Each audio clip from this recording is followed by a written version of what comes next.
आ गए क्या? जल्दी से शेयर कर देना, क्योंकि आज पता नहीं है, लिस्ट अनलिस्टेड ही थी क्लास, पब्लिक हुई नहीं। जल्दी जल्दी बुला लो। ये तो बहुत गड़बड़ वाली चीज़ हो गई। मैराथन क्लास है और पता ही नहीं है। रुचि अपने टाइम पर आ गई जी। अरे बेटा, तुम 2 मैसेज की बात कर रहे हो, यहाँ हैं ही 2 लोग। जय जिनेंद्र, रीना, राधे राधे, महेंद्र सिंह जी। जी Umesh, good evening. Rohit, thank God आप लोग आए तो सही। एक्चुअली अनलिस्टेड ही रहा, पब्लिक हुई नहीं क्लास, अभी मैंने देखा उसमें, तो मैं कि फटाफट अब चलो शुरू तो करते हैं, जितने भी लोग आते हैं इसलिए। हाँ नीतू, आप बिल्कुल टाइम पर आए। मैंने देखा कि हुआ क्या है, कुछ तो गड़बड़ है, और गड़बड़ तो बहुत ज़बरदस्त है। और फटाफट आप बिल्कुल शेयर कर दो, जिससे सभी को पता चल जाए कि हाँ क्लास है अपनी मैराथन जी। Good evening, good evening. Books अभी कोई बाजार के अंतर्गत आई क्या बेटा? मेथड वाली बुक गई है छपने के लिए, जैसे ही आएगी वो बिल्कुल मैं आपको बता दूंगी, ठीक है। हाँ, आज की भी मैराथन है और कल की भी मैराथन है बिल्कुल अपनी। अब तो आप बस जुड़ जाइए, यही सबसे बड़ी बात है। थैंक गॉड आप लोग आ गए। मैंने तो सोचा आज तो 2 ही बच्चे रहेंगे, आज तो 2 को ही पढ़ाना है। चलो जी। हेलो जी, मोहिनी, किरण, संगीता, विमला। हाँ नीतू, आज तो आप ही का लाइव कमेंट्स में फर्स्ट मैसेज था और मुझे लग रहा था बस आज तो गए काम से। चलिए शुरुआत करते हैं जी। रुचि बिल्कुल, पुष्पेंद्र, प्रेमलता, संदीप सब आ गए हैं आप लोग। आप फर्स्ट बार अटेंड कर रहे हैं, बिल्कुल आपका हार्दिक स्वागत है बेटा। तो चलो शुरुआत करती हूँ मैं अब अपनी क्लास की। हाँ जी, राम राम सा आप सबका आपके अपने YouTube चैनल सुमन लता यादव हिंदी क्लासेस में हार्दिक स्वागत, हार्दिक अभिनंदन।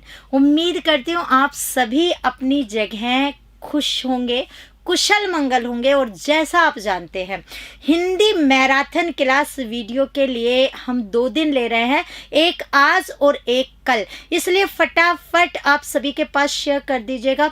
जितना हमारा सिलेबस है, जो आपके आने हैं टॉपिक, उन सबको हम यहाँ पर लेकर के उपस्थित हुए हैं। मतलब अगर मैं बात करूँ, पर्यायवाची हो, विलोम हो, आपका शब्द शुद्धि हो, वाक्य शुद्धि का पॉइंट हो, या संधि, समास, उपसर्ग, प्रत्यय से जुड़े हुए पार्ट हो, वाक्यांश के लिए एक शब्द हो, सभी के क्वेश्चन है। और जल्दी से जल्दी शेयर आप कर दीजिए, जिससे सभी जुड़ जाए। और मेरी कोशिश रहेगी कि हम ज़्यादा से ज़्यादा इन क्वेश्चंस के माध्यम से अपने क्वेश्चन हल कर सके, ठीक है जी। Yogesh ji, good evening. राहुल जी, माँ सरस्वती के बेटे का स्वागत है। चलिए अब हम शुरुआत करते हैं। आई होप आप लोग जुड़ चुके हैं, जो नहीं जुड़े हैं अब जुड़ जाएंगे। बिल्कुल रीट में लगभग क्वेश्चन सेम थे। उम्मीद यही रहेगी बेटा कि बिल्कुल वीडियो में भी आप लोगों के क्वेश्चंस जो हैं, क्वेश्चन ना सही, शब्द ना सही, लेकिन जो पैटर्न बताया जाए वो पैटर्न एट वहाँ पर आए, ठीक है। आपसे पूरा व्याकरण पढ़ना चाहते हैं, इसके लिए क्या करें, ऑनलाइन चल जाए बेटा, ऑफलाइन अभी नहीं है, तो वो तो अभी शुरू हुआ नहीं है। तो चलिए अब हम शुरुआत करते हैं आज की मैराथन क्लास की। आगाज हम कर ही लेते हैं, शुरुआत यहां से। पहला प्रश्न, इनमें से किस युग में परस्पर विलोम शब्द नहीं है? नाश विनाश, खंडन मंडन, सम विषम, संयोग वियोग। और ये आप ध्यान रखना, क्वेश्चन 50 से ज़्यादा ही है, कम नहीं है, 50 तो है ही हमारे पास। और उनमें भी मैं 4-4 करके इसमें कर रही हूँ, तो ये डाउट में ना रखें कि बस इतने ही क्वेश्चन है। एक साथ आपके बहुत क्वेश्चन क्या हो जाएंगे क्लियर जी। Shivam, thank you. अब आप फटाफट आंसर देना शुरू करें इसमें जी। योगेश का आंसर आ गया है ए। न्यू रीड जल्दी आ जाएगी, फटाफट जवाब देंगे, फटाफट अपनी सीरीज चलेगी। मुझे आंसर बताना शुरू हुआ, 1 और 2 आंसर आने शुरू हो गए हैं जी। ए माया, संगीता, छोटू, रमेश, उर्मिला, जी, ममता है, उमा है, आप लोग आंसर्स दे रहे हैं। सुनील बी बोल रहा है। 2 आंसर आ रहे हैं, एक ए आ रहा है, एक बी आ रहा है। 2 में बच्चे आप कंफ्यूज जा रहे हैं। चलिए बात कर ले हम यहाँ पर। पहले का दूसरा पूछा है, किस युग्म का, युग्म यानी जोड़ा रूप आपको मिल रहा है, उसमें परस्पर विलोम शब्द नहीं है, यानी विलोम आपको कौन सा सही नहीं लगा है। सबसे पहले संयोग का क्या होता है, वियोग। संधि करोगे सम धन योग। अब आप देखते जाइएगा, यहाँ से हम बहुत चीजें कर लेंगे। तो अगर बात करें संधि, बिल्कुल व्यंजन क्या हो गई है, संधि। इसके अलावा बात करें बच्चों तो सम क्या भी हो गया है, उपसर्ग। यहां बात करें वियोग की तो सिर्फ वी क्या है, उपसर्ग है। तो ये उपसर्ग रूप यहाँ पर निकल आया है। इसका मतलब सम और वी उपसर्ग है आपके यहाँ। क्लियर। तो बिल्कुल संयोग जहां पर योग है, मेल है, वियोग योग से रहित है, मेल से रहित। इसका मतलब ये तो सही है। सम विषम, सम जो समान है और विषम जो समानता से रहित है, विधन सम। वी उपसर्ग भी है। वैसे मैं कहूं विधन सम में हम संधि करेंगे तो संधि होगी इसमें व्यंजन, और विधन सम में बात करें तो वी क्या आ जाएगा बच्चों, इसमें उपसर्ग भी। तो 2 चीजें क्लियर, उपसर्ग भी क्लियर और व्यंजन भी क्लियर। खंडन मंडन, खंडन टुकड़े करना, मंडन जोड़ना, बिल्कुल खंडित मंडित वाला रूप है, खंडित से मंडित हो जाएगा, तो ये भी सही। नाश समाप्त होना, विनाश विशेष नाश, वी उपसर्ग है। तो बच्चों मैंने आपको सारा बता दिया। इसमें वी क्या आ गया है, उपसर्ग। विनाश भी विशेष नाश कोई बोलते हैं और नाश भी नाश है। इसका मतलब यहाँ ये विलोम नहीं है, यहाँ ये समानार्थी रूप हो गया। नाश का विनाश समानार्थी रूप। वो क्या पूछ रहा है, विलोम नहीं है, तो ये वाला विलोम रूप में नहीं है। तो आंसर कौन सा हो गया है, 1 नंबर। ठीक है। तो यहां से ये मैंने आपको पूरा एक्सप्लेन कर दिया है। संधि भी चल रही है, उपसर्ग भी चल रहा है, सब चीजें आपकी क्लियर होती जाएंगी। बस ध्यान से हर एक पॉइंट को देखते आप जाओ। हमारा प्रश्न दूसरा, इनमें से किस विकल्प में विलोम शब्द नहीं है। उचित, अनुचित, अपकार, उपकार, आरोह, अवरोह, विज्ञ, अभिज्ञ। ये आपके सामने सेकंड, और जैसा आप जान रहे हैं एक ही क्वेश्चन में 4 विलोम क्लियर हो रहे हैं। गलत हो गया कोई बात नहीं है, सोच समझ करके बहुत ध्यान से जवाब दें आप जी। और बिल्कुल फटाफट शेयर कर दीजिएगा, लाइक कर दीजिएगा, जिससे ज्यादा से ज्यादा बच्चे जुड़ पाए और बिल्कुल वीडियो में ये तैयारी उनके क्या आ पाए, काम आ पाए। हमारी मैराथन सफल भी तभी होगी। और चैनल सब्सक्राइब भी कर दें। मेरे पास आंसर शुरू हुआ है आना। कह रहे हैं डी है, बी भी आ गया है, डी और बी आंसर मुझे बता रहे हैं। बी और डी 2 उत्तर आप लोगों के आ रहे हैं। बी आ रहा है और डी आ रहा है जी। सभी बताए जा रहे हैं आप लोग, डी बी डी बी जी। ज्यादातर बच्चे अब डी पर आ गए हैं। चलिए आंसर पर बात कर लेते हैं। बिल्कुल यहां आप लोगों ने अपना आंसर दिया, अब आप यहां पर समझिए इसके अंतर्गत। अगर हम लोग बात करें पहला शब्द उचित, अनुचित, उचित जो सही है, अनुचित की बात करें अन धन उचित, अन उपसर्ग है। उचित क्या है, मूल शब्द है, पता नहीं कौन सा उपसर्ग आ जाए, कैसे आ जाए। न आधा है, ओ जुड़ते ही न क्या हो जाएगा, पूरा जो उचित से रहित है वो है अनुचित, तो ये तो ठीक है। अपकार, उपकार, अपकार में अप उपसर्ग है। जैसे हम बोलते हैं अपमान, ऐसे ही अप उपसर्ग वाला। ये उप उपसर्ग है, उपहार वगैरह। तो अपकार का उपकार, ठीक है। आरोह अवरोह, रोह चढ़ रहे हैं, आ यानी ऊपर, आ उपसर्ग इसके अंतर्गत। अब आप देखो कितने तो उपसर्ग, उपसर्ग से पहले ही क्लियर है। आरोह बढ़ते क्रम में या ऊपर चढ़ते क्रम में। अवरोह, अव नीचे के अर्थ में आता है, तो अव उपसर्ग हो गया, तो आरोही अवरोही भी इसके अंतर्गत है। अब यहाँ पर बात करें, ये भी ठीक है, विज्ञ अभिज्ञ। अगर बच्चों बात करें, विज्ञ का अर्थ होता है जानकार। वि उपसर्ग है, वि यानी विशेष, और ज्ञ का अर्थ होता है जानना, ज्ञाता हम बोल सकते हैं। विशेष ज्ञाता क्या कहलाएगा? विज्ञ, यानी किसी चीज का जो विशेष ज्ञान रख रहा है, तो विशेष जानकार हो गया है। अभिज्ञ, अभिज्ञ का अर्थ भी बच्चों होता है जानकार, तो ये भी क्या आया? जानकार। यानी ये तो दोनों समानार्थी रूप हो गए। अभिज्ञ का विलोम होता है बच्चों अनभिज्ञ। अनभिज्ञ में बात करें तो अन धन अभिज्ञ, अन यानी रहित, अभिज्ञ यानी जानकारी, जो जानकारी से रहित है वो, और विज्ञ का अर्थ होता है अज्ञ, मूर्ख। ए यानी रहित, ज्ञ यानी ज्ञान, ज्ञान से रहित वो है अज्ञ, तो विज्ञ का विलोम क्या जाता है? अज्ञ आ जाता है। तो आप लोगों को पता चल गया एक ही रूप यहाँ गलत आया, क्योंकि ये दोनों समानार्थी रूप आ गए। विज्ञ का अभिज्ञ दोनों का अर्थ समान रूप से। मैंने चारों ऑप्शंस आपके लिए क्लियर कर दिए हैं, तो बच्चों आंसर आपको पता चल चुका है कौन सा है, डी, और बाकी भी मैंने अच्छे से समझा दिया है। हाँ, अज्ञ और अभिज्ञ में बहुत ज्यादा कंफ्यूज होंगे। ये शब्द वो हैं जो बहुत रिपीटेबल हैं और पढ़ने में गलत हो गया। सुनील खंडेलवाल, ये बेटा मैं आपको बार बार कहती हूँ, प्लीज आप ये ध्यान रखेंगे, क्वेश्चन बहुत ध्यान से पढ़ेंगे, अदरवाइज बहुत गड़बड़ होगी। यहाँ देखिए, निम्नलिखित में से कौन सा विलोम युग्म सही है? प्राचीन पुरातन, विज्ञ सुविज्ञ, राग अनुराग, अंतरंग बहिरंग। जी जी उमा, बिल्कुल वेलकम बेटा, बहुत बहुत आशीर्वाद आपको। आपका फर्स्ट डे है मोहिनी, ठीक है, दे रहे हैं, दुरुस्त हैं, बिल्कुल चैनल सब्सक्राइब जरूर कर लेना। और जो नहीं जुड़े हैं बेटा, मोहिनी नए हैं आपके और भी साथी, तो आप उन्हें भी जोड़ सकते हैं, बिल्कुल।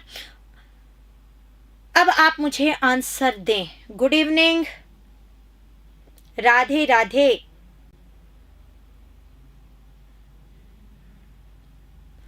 एक, डी, दो आंसर आ रहे हैं, एक भी बताया जा रहा है, डी भी बताया जा रहा है। जी,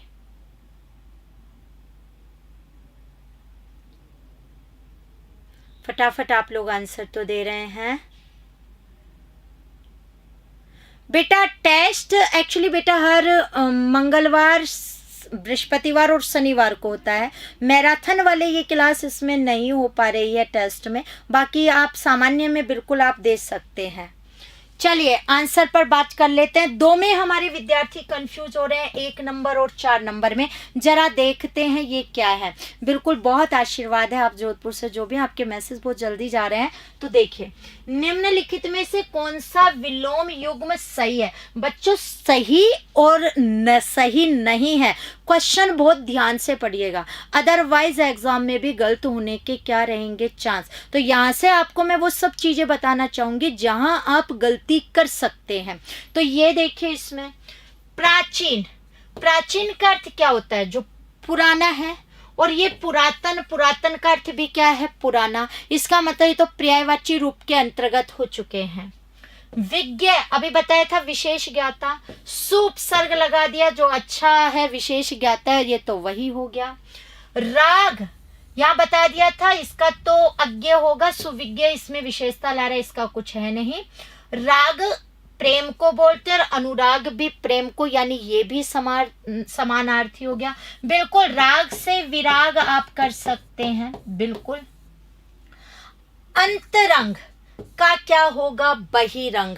अंतरंग जो अंदर का है और बहिरंग जो बाहर का है, तो अंदर बाहर, तो बिल्कुल आंसर क्या हो जाएगा इसमें? 4 नंबर। ठीक है, तो आंसर हो गया है 4 नंबर इसमें, इसका सही है। बाकी तीनों क्या हो गए हैं?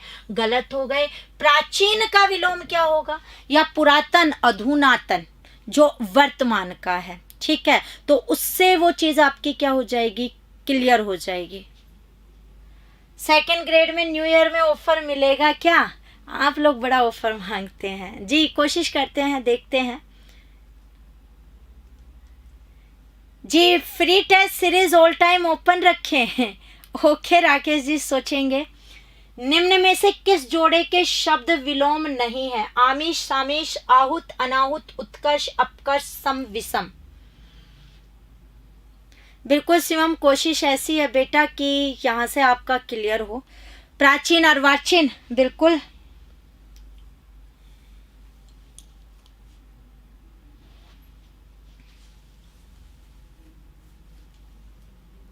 सेकंड ग्रेड की बुक इस जो अभी आएगा उसमें आ जाएगी बेटा।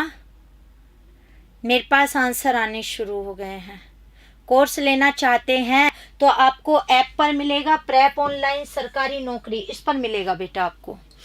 ए बता रहे हैं आंसर, गुड जी, फटाफट आप बताए जा रहे हैं। 4 भी आ गया है और बी भी आ गया है। ए, 4 और बी, ये आंसर है। लगभग बच्चा वैसे ए बोल रहा है आपका यहाँ से जी, कुछ बच्चे बी भी बता रहे हैं। चलिए बात कर लें हम यहाँ से। ये पूछ रहा है किस जोड़े शब्द में विलोम नहीं है, नहीं पूछा है। सम विषम हमने अभी बात की ही थी, ये तो है।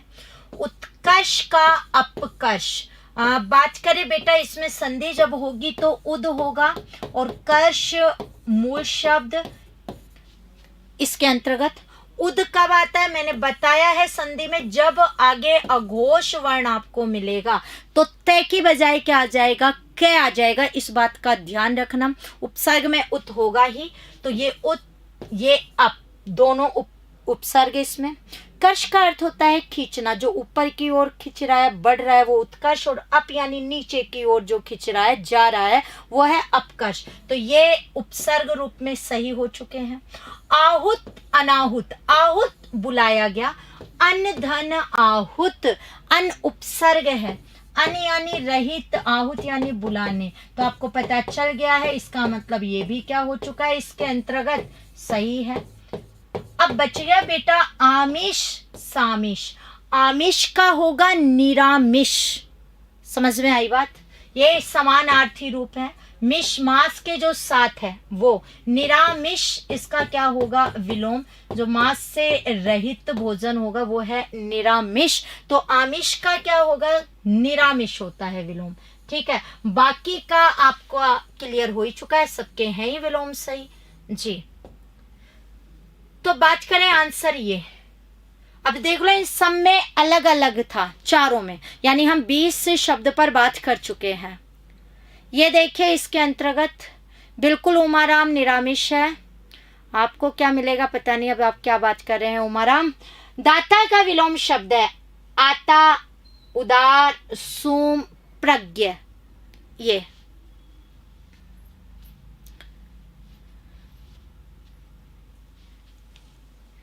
जी रमेश दास जी बिल्कुल आएंगे। 27 नंबर आए हैं तो पाली आएंगे तो बिल्कुल बेटा जरूर आएंगे। थैंक यू बेटा, मुझे आंसर दीजिए। हाँ आंसर तो बहुत अलग अलग आ रहे हैं आप लोगों के। सी आ रहा है, बी आ रहा है, सी, बी, 2 उत्तर आप लोग बता रहे हैं, एक भी आ गया है। यहाँ तो बड़ा गड़बड़ है, इस बार 4 का नहीं है, एक ही शब्द का है और आंसर इतने अलग अलग आ रहे हैं। ऐसा तो नहीं होना चाहिए। चलिए बात कर लेते हैं। लगभग बच्चों ने तो जवाब तो दे ही दिए हैं, बाकी नहीं आए हैं उनके आ जाएंगे। ए और सी में बहुत ज़्यादा गड़बड़ है, लेकिन दाता का आता तो होगा ही नहीं, आता तो आना हो गया। दाता का अर्थ होता है देने वाला, जो दे रहा है वो है दाता। ठीक है, अब बात करें इसका आंसर होता है सुम। आप उदार से देखेंगे तो दाता है, उदार मन वाला हो सकता है, तो ये विलोम तो नहीं होगा, तो बी तो सोच ही नहीं सकते। प्रज्ञ विशेष ज्ञाता जो है, बुद्धि को वैसे प्रज्ञा बोलते हैं और प्रज्ञ में आ से ही मिलकर के बना है, तो शाब्दिक अर्थ आप ध्यान रख सकते हैं। दाता का विलोम सुम। सुम बोलते हैं बच्चे कंजूस को, मक्खी चूस, कंजूस जिसे आप कहते हैं, यानी कुछ भी हाथ से छूट ही नहीं रहा है। हम छोड़ेंगे नहीं इस चीज को। या जो बहुत ही लोभी होता है उसको हम बोलते हैं सूम। तो दाता का विलोम क्या होता है? सूम होता है। दाता का विलोम एक और भी हो सकता है बच्चों, याचक। यानी एक शब्द के एक से अधिक क्या हो सकते हैं? विलोम, क्योंकि उनके अर्थ एक से क्या हो सकते हैं? ज्यादा हो सकते हैं। जैसे हम लोग बात करते हैं,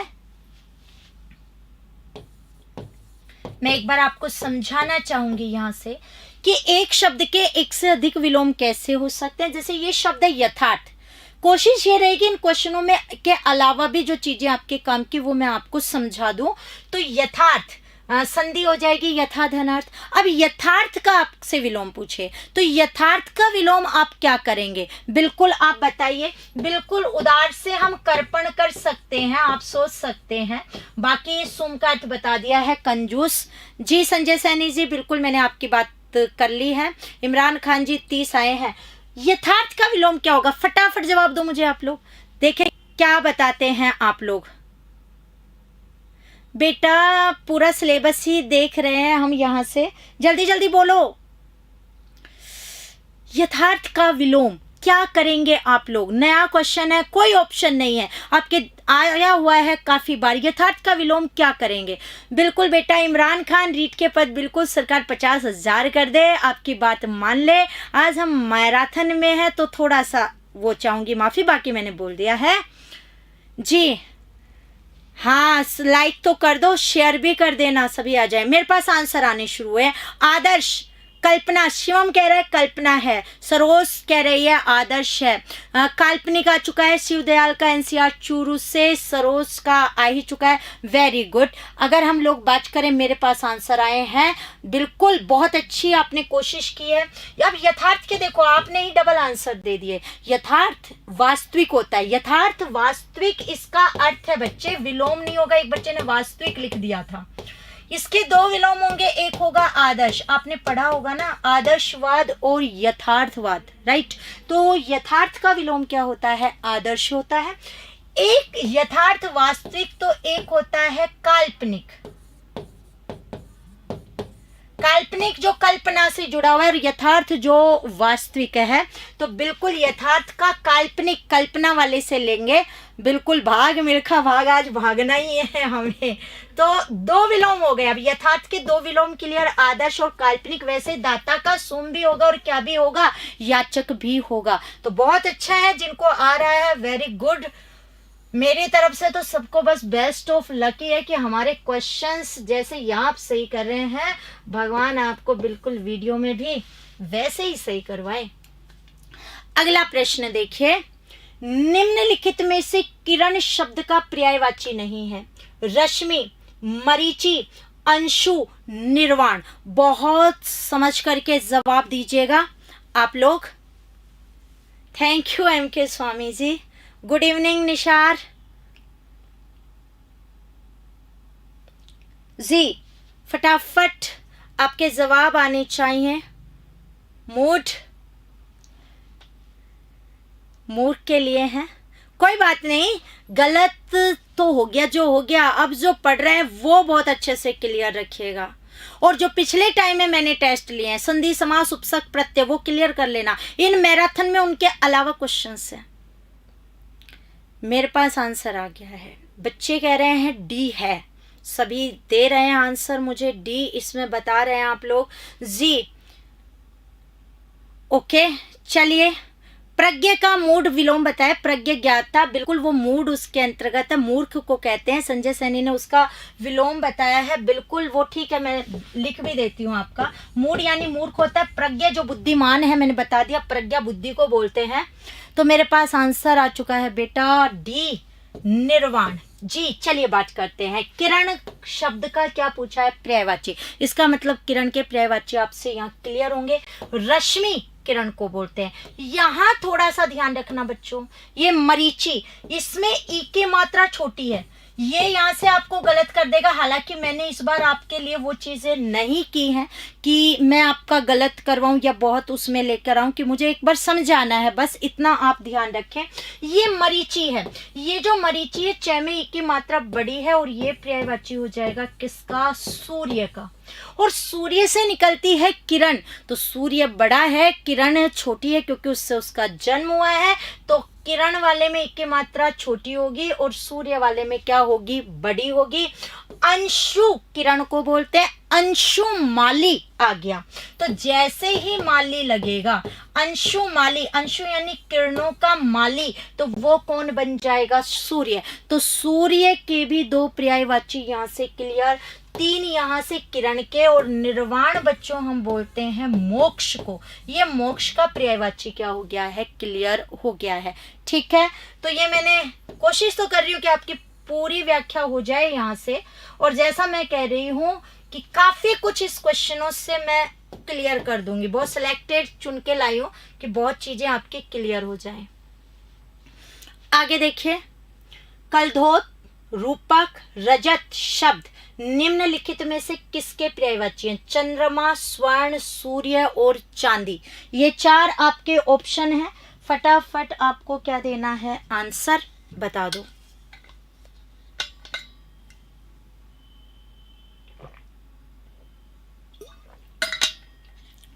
और कल भी आपकी मैराथन क्लास रहेगी वीडियो के लिए, दोनों दिन है।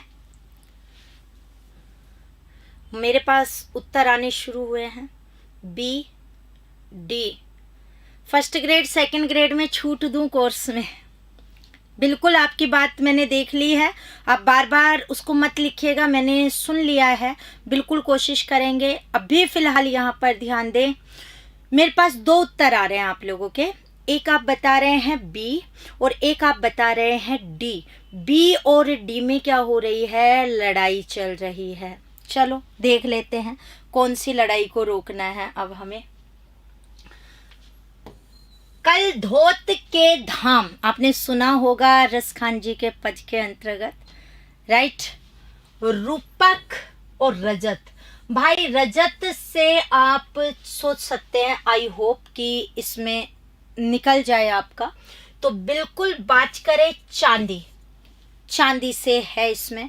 कई जगह सोने को भी कलधोत लिखा है, बाकी ध्यान रखना, बिल्कुल कलधोत चंद्रमा के लिए, वो सॉरी चांदी के लिए यूज होता है। माध्यमिक शिक्षा बोर्ड की बुक में एक जगह इसका मीनिंग गलत लिखा हुआ है, पुरानी में सही था, कई जगह जाकर के, जैसे महादेवी वर्मा को भारतीय ज्ञानपीठ पुरस्कार कब मिला, वह किताब में 1983 दिया है, जबकि मिला 82 में है। आपको इन अशुद्धियों को दूर करना पड़ेगा बुक्स की, जो 9वीं से 12वीं में पढ़ोगे तो ही होगा, नहीं तो गड़बड़ होगी। आप अगर रटा रटाया पढ़ोगे तो वहां का लिखा, क्योंकि कुछ जगह जाके मिसप्रिंट हो सकती है।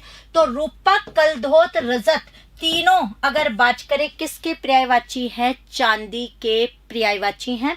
तो ये ध्यान रखना, स्वर्ण को ना तो रजत बोलते हैं ना रूपक, इतना भी ध्यान रख लेते कि चलो कलधोत के दोनों के भी अर्थ आप निकाल लेते, सोना और चांदी के भी।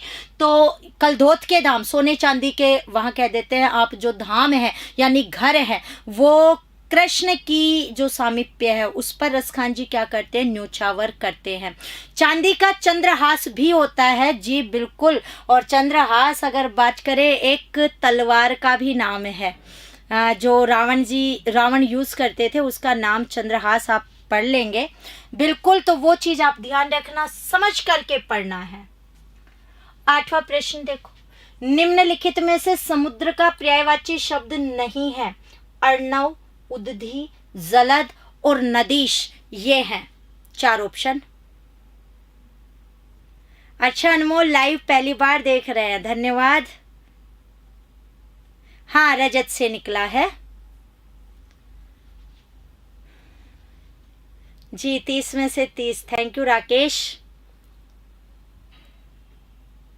ओके मधुरानी, स्वागत है बेटा। जो भी आप नए हैं, मेरे पास आंसर आने शुरू हो गए हैं। ए बता रहे हैं, सी बता रहे हैं और डी बता रहे हैं। रावण जी दुष्ट आत्मा, भाई सबसे बड़ा पंडित है, आप ध्यान रखिएगा, महान पंडित, महान विद्वान, ठीक है, कोई काम बुरा हुआ वो अलग है, लेकिन आज भी हम उनकी विद्वता पर क्या नहीं उठा सकते हैं, उंगली नहीं उठा सकते हैं। विद्वता तो है थी उनमें, ये आप सब जानते हैं। और सबसे बड़े शिव भक्त रहे हैं, ये भी आप ध्यान रखना अगर नहीं जानते हैं तो। ADC 3 आंसर आ रहे हैं, ये तो कुछ ज्यादा ही गड़बड़ हो रहा है पर्यायवाची वाले में। तो चलिए बात कर लेते हैं, वो भी समुद्र का पर्यायवाची, मतलब कमल, बादल, समुद्र, ये वो पर्यायवाची है जो खूब आते हैं और आपके यहीं से ही क्या हो रहे हैं, गलत। देखें जरा, यहाँ हम पूछा है समुद्र का पर्यायवाची नहीं है, और मैंने इनमें कोई भी कलाकारी नहीं की कि एक आध ऑप्शन चेंज कर देते और वो टफ बन जाता। जैसे एग्जाम्स में आए हुए हैं ये वैसे के वैसे ही क्वेश्चन है इसमें। तो हम यहाँ पर बात कर लेते हैं अर्णव। बहुतों का नाम होता है बच्चों का, अर्णव समुद्र को बोलते हैं। उदधि, उद पानी का पर्यायवाची होता है, आपको पता होगा। धी धारण करने वाला, पानी धारण एकत्र किस में होगा, समुद्र में। आपको पता होगा जलधि के जैसे ही उदधि, तो ये बिल्कुल जल्दी आप जानते हैं। समुद्र का पर्यायवाची तो वहीं से आ जाता है इसमें। जलद, दे का अर्थ है देने वाला, पानी देने वाला, जल देने वाला कौन होता है, बादल। इतना सरल वाले में आपके अलग अलग आ रहे हैं। नदीश, नदी धन ईश, नदी का स्वामी। नदी जाकर मिलती हैं समुद्र में, तो नदीश बोलते हैं समुद्र को। तो बात करें बिल्कुल, अब आपको जलद तो बिल्कुल अच्छे से पता होना चाहिए कि अगर दे आता है पानी के पर्यायवाची के पश्चात कोई भी हो, तो दे का अर्थ होता है देने वाला। पानी कौन देगा, बादल, पर्यायवाची हो जाएंगे बादल के। जलद, वारिद, पयोद, नीरद, अम्बुद, ये सारे के सारे वहां से आ जाएंगे। और पानी के पर्यायवाची के पश्चात लिखते हैं जय, और जय का अर्थ होता है जन्म लेने वाला। और पानी में जन्म कौन लेगा, कमल, तो पर्यायवाची किसका हो जाएगा, कमल का। जलज, वारिस, पयोज, अम्बुज, आपके यहाँ पे अब्ज वगैरह सारे यहाँ के क्या हो जाएंगे, पर्यायवाची। और पानी के पर्यायवाची के पश्चात आता है धी, धी यानी धारण करने वाला, एकत्र करने वाला। पानी एकत्र किस में होगा, समुद्र में, और पर्यायवाची किसका हो जाएगा, समुद्र का। जलधि, वारिधि, पयोधि, नीरधि, अम्बुधि, अबधि, उदधि, सब ये किसके पर्यायवाची हो जाएंगे यहाँ पे। तो आप जलद वाला ही गलत कर रहे हैं, तो वो गड़बड़ है। फिर भी मैंने यहाँ आपको समझा दिया है, अब आप इस चीज को ध्यान रखना बहुत अच्छे से कि इतना सरल भी गलत हो रहा है आपका।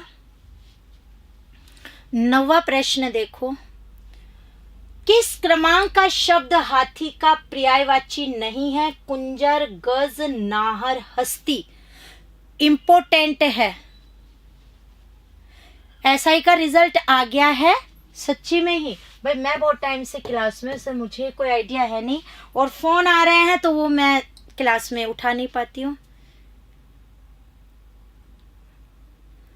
जी मुझे आप बताइए अब इसमें। संजय, वैसे मैं आपकी बात से पूर्णतः सहमत नहीं हूँ। गणेश गणों का ईश तत्पुरुष होता है, पहले ईश वगैरह आते ही। आप बहुत अच्छा कर रहे हैं इसलिए मैंने आपको बताया है, ध्यान रखना। हाँ, आप ये कह सकते हो लगभग हो जाते हैं। बाकी ईश स्वामी जहाँ आते हैं तत्पुरुष की प्रधानता होती है, वो नहीं है तो बहुप्रिय होता है, ये आप ध्यान रखिएगा प्लीज। जी बहुत अच्छा, A और C मेरे पास आंसर आ रहे हैं। जी A आ रहा है, C आ रहा है यहां से, ठीक है ना। पति, स्वामी, ईश, राष्ट्रपति आ चुका है। ये चीजें हैं, रटो मत बच्चों, बहुत ध्यान से उस चीज को पढ़ना। जी C आंसर आया, कुछ बच्चों ने थोड़ा सा अलग बताया, बाकी अब C पर आ गया। कुछ बच्चे A बता रहे हैं। अरे भाई, कुंजर व नरो पढ़ा है ना द्रोणाचार्य, क्या अश्वत्थामा मारा गया, कुंजर व नरो, पता नहीं कुंजर था या नर था, पर अश्वत्थामा मारा गया है। तो कुंजर यानी हाथी, और नर यानी तो मनुष्य पुरुष के लिए था ही उसमें।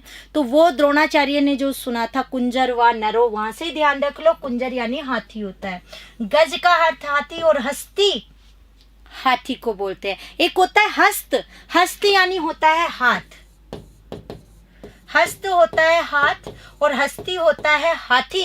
ये है नाहर, नाहर होता है सिंह, जिसे आप सिंह बोलते हो, होता क्या है सिंह इसके अंतर्गत। तो आंसर कौन सा होगा? 3 नंबर, ठीक है। तो ये इसके अंतर्गत आंसर है। चलिए अब हम आगे की बात कर ले। 10वां प्रश्न है आपका इस श्रृंखला में। क्वेश्चन है, किस क्रम में सही पर्यायवाची नहीं है? अलंकार, आभूषण, भूषण, गहना, आंसू, नयन, तारिका, नीर, इष्ट, वांछनीय, अभिप्रेत, अभिष्ट, आडंबर, ढोंग, ढकोसला, पाखंड। ये है। पहले नहीं आएगा, राष्ट्रपति हो, गणेश हो, बिल्कुल नहीं होगा। हाँ, अश्वत्थामा हतो, कुंजर व नरो, बिल्कुल सही है। ये आप ध्यान रखिएगा संजय, बहुत इंपॉर्टेंट ये चीज है, अदरवाइज आप बेटा बहुत गड़बड़ हो जाएंगे। ये स्वामी पति जहां आते हैं 99% संबंध तत्पुरुष होता है, इसलिए वो राष्ट्रपति वगैरह हैं वहां पर भी। सीटेट में भी आ लिया है इसका क्वेश्चन। मेरे पास आंसर आने शुरू हो गए हैं। बी बता रहे हो आप लोग, सी भी बता रहे हैं आप लोग, बी और सी, ठीक है, वेरी गुड।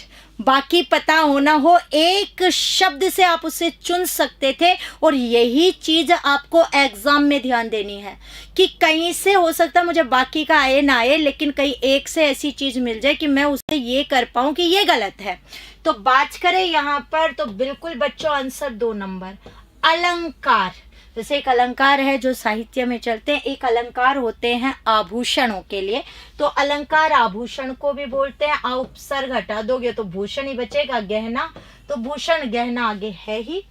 इष्ट जैसा आप चाहते हैं, तो वांछनीय सही है। अभिप्रेत अभी उपसर्ग है, बिल्कुल चाहत से है। अभिधान इष्ट, दीर्घ क्या हो चुकी है? संधि, जो सी आपकी इच्छा है वो। आडंबर, ढोंग, ढकोसला और पाखंड ये पता है। आंसू, नयन, आपको पता है नयन नहीं होता है, नयन तो नेत्र का है। तारिका भी पुतली के लिए ही आता है, और नीर जल के लिए आता है। तो आंसू के यहाँ पर नहीं है पर्यायवाची, तो नीर तो एटलीस्ट पता होता, और नयन कि ये दो तो नहीं है, तो आप कर सकते थे आंसर। अगले प्रश्न पर आते हैं, 11वां। किस शब्द युग्म का अर्थ भेद सही नहीं है? जलज जलद, बादल कमल, पास पाश, नजदीक बंधन, सर्वथा सर्वदा, सब प्रकार से हमेशा, शुल्क शुक्ल, फीस श्वेत। पूछा है अर्थ भेद सही नहीं है।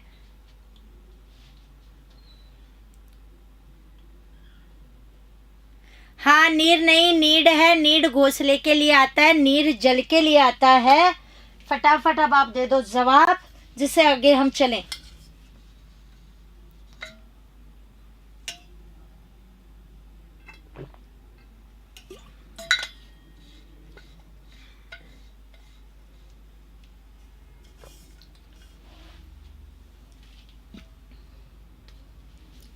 आप लोग मुझे उत्तर बता रहे हैं ए इसके अंदर, कि ए इसका आंसर है। कुछ बच्चों के आंसर्स आ लिए हैं जी, पकड़ लिया है आंसर ए। हाँ, वो तभी है, बाकी 3 के आए ना आए, लेकिन शब्द युग में ध्यान रखना, जो शब्द पहले उसका अर्थ पहले, और जो शब्द बाद में उसका अर्थ बाद में। ये जलज, जलज यानी कमल, इसका मतलब कमल पहले, और ये जलद, जलद यानी बादल, तो ये बाद में। तो आंसर ये पास होता है नजदीक, मोहन सोहन के पास आ गया। और ये पाश, बंधन, पाश बंधन के अलावा हम कहें जाल के लिए यूज कर सकते हैं, तो जाल उसके अंतर्गत, बाकी बंधन है ही। सर्वथा सब प्रकार से, और सर्वदा हमेशा को होता है। शुल्क फीस, और शुक्ल सफेद, शुक्ल पक्ष सुना होगा, चांदनी रात के लिए यूज करते हैं आप लोग, तो बिल्कुल आंसर कौन सा होगा, 1 नंबर उल्टा लिखा हुआ है। निम्नांकित में से किस युग्म शब्द का अर्थभेद सुमेलित नहीं है? ग्रह और गृही, नक्षत्र घर, नर नार पुरुष स्त्री, दिन दीन दिवस, दैन्य या गरीब, प्रेषण प्रेक्षण, देखना भेजना। बिल्कुल फटाफट आंसर दें आप लोग। प्रश्न संख्या 12, हिंदी की वैकेंसी कब आएगी? जल्दी आनी चाहिए, जैसा कह रहे हैं, सरकार के स्टेटमेंट है तो उसके अकॉर्डिंग तो। थैंक यू दीपक सिंह, फटाफट जवाब दे दो। चैनल सब्सक्राइब कर देना, वीडियो शेयर और लाइक भी कर देना। डी, बी,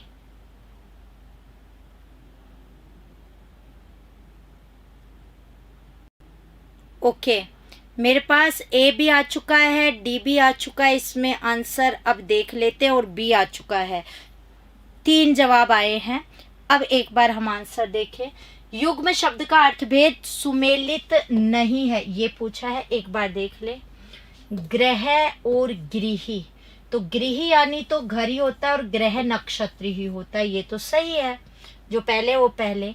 नर यानी पुरुष अभी बताया था, और नार यानी स्त्री होता है, ये भी सही है। दिन यानी दिवस होता है, और दीन गरीब या दयनीय स्थिति।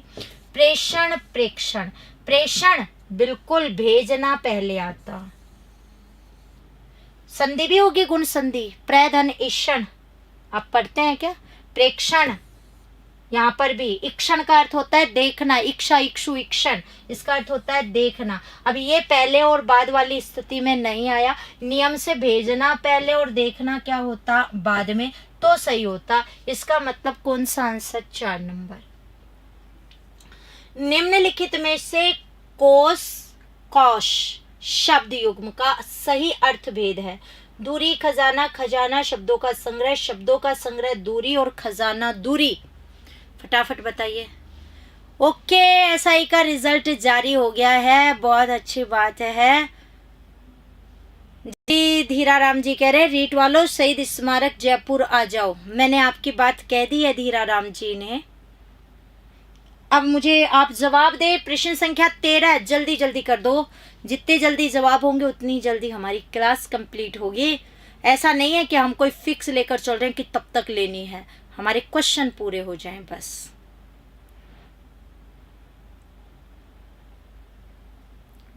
हाँ, बी, डी और सी, इस बार तो आंसर बहुत अलग आए हैं, और ज्यादातर के एक की कोई प्रधानता ही नहीं आ रही है।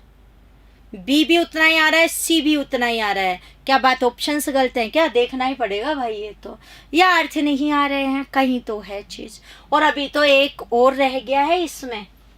चलिए, सबसे पहली बात बच्चों, ये 3 कोश होते हैं और काफी बार आ चुके हैं, और हम गड़बड़ कर देते हैं, शब्द शुद्धि में भी वहां गड़बड़ हो जाती है। ये जो कोश होता है, जैसे गांव 2 कोश की दूरी पर है, 3 कोश की दूरी पर है, ये कोश है दूरी वाला, ठीक है। अब ये तो दूरी वाला गया, इसका मतलब ये तो है ही नहीं। तो बच्चों, अगर आपको उस कोश का अर्थ आता तो आप ये 2 तो अपने आप ही हटा देते, क्योंकि इनमें अर्थ दूरी का दिया हुआ है, और वो कोश वो है दूरी वाला। अब बच्चे ये 2 हैं, ठीक है।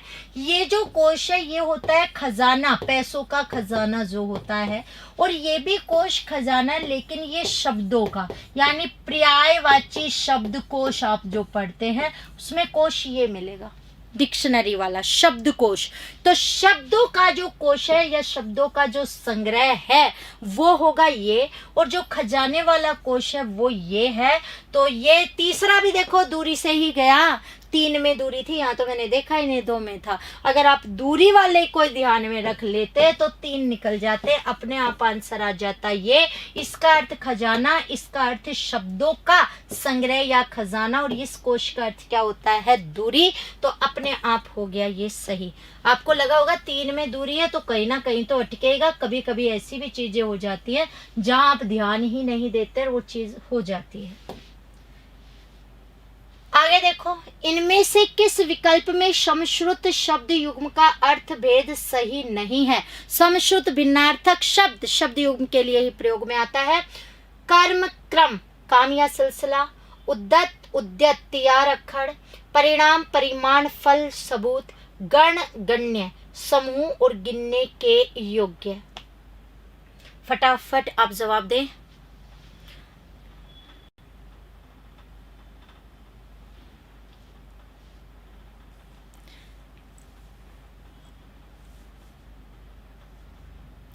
जल्दी जल्दी बता दो। हाँ ओपी, बहुत लेट हो गया है, आज तो वैसे ही मैराथन है। और फटाफट शेयर कर देना, जो नहीं जुड़े हैं जोड़ लेना। बी विनीता कह रही है, सरोज कह रही है सी, आशा बी और सी। ए और आ गया, ये क्या हुआ भाई? ए आ रहा है, बी आ रहा है, सी आ रहा है। शब्द योग में गड़बड़ हो रही है। पेपर आ गया है जल्दी ही सिर पर, और हमारी तैयारी ऐसी नजर नहीं आ रही है इस टॉपिक की। विलोम ठीक ठाक रहे हैं आपके, पर्यायवाची में कुछ गड़बड़ हुई है। चलिए, बी आ रहा है, सी आ रहा है, ये दो तो काफी उसमें आ रहे हैं वापस से। बी और सी में तो लड़ाई हो रही है। चलिए, कुछ ने ये भी बोला, ये हम अपना कर्म जरूर करेंगे, कर्म का काम होगा, ठीक है। और ये है क्रम, सिलसिला वाली बात करें, ये चीज ठीक है।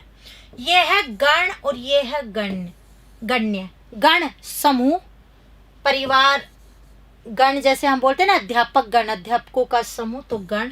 और गण्य गिनने के योग्य, तो ये दोनों तो सही हो गए। बचे दो, परिणाम, इसका क्या परिणाम निकलेगा, क्या फल निकलेगा, क्या नतीजा मिलेगा, इस चीज का क्या परिमाण है, ऐसा है क्या?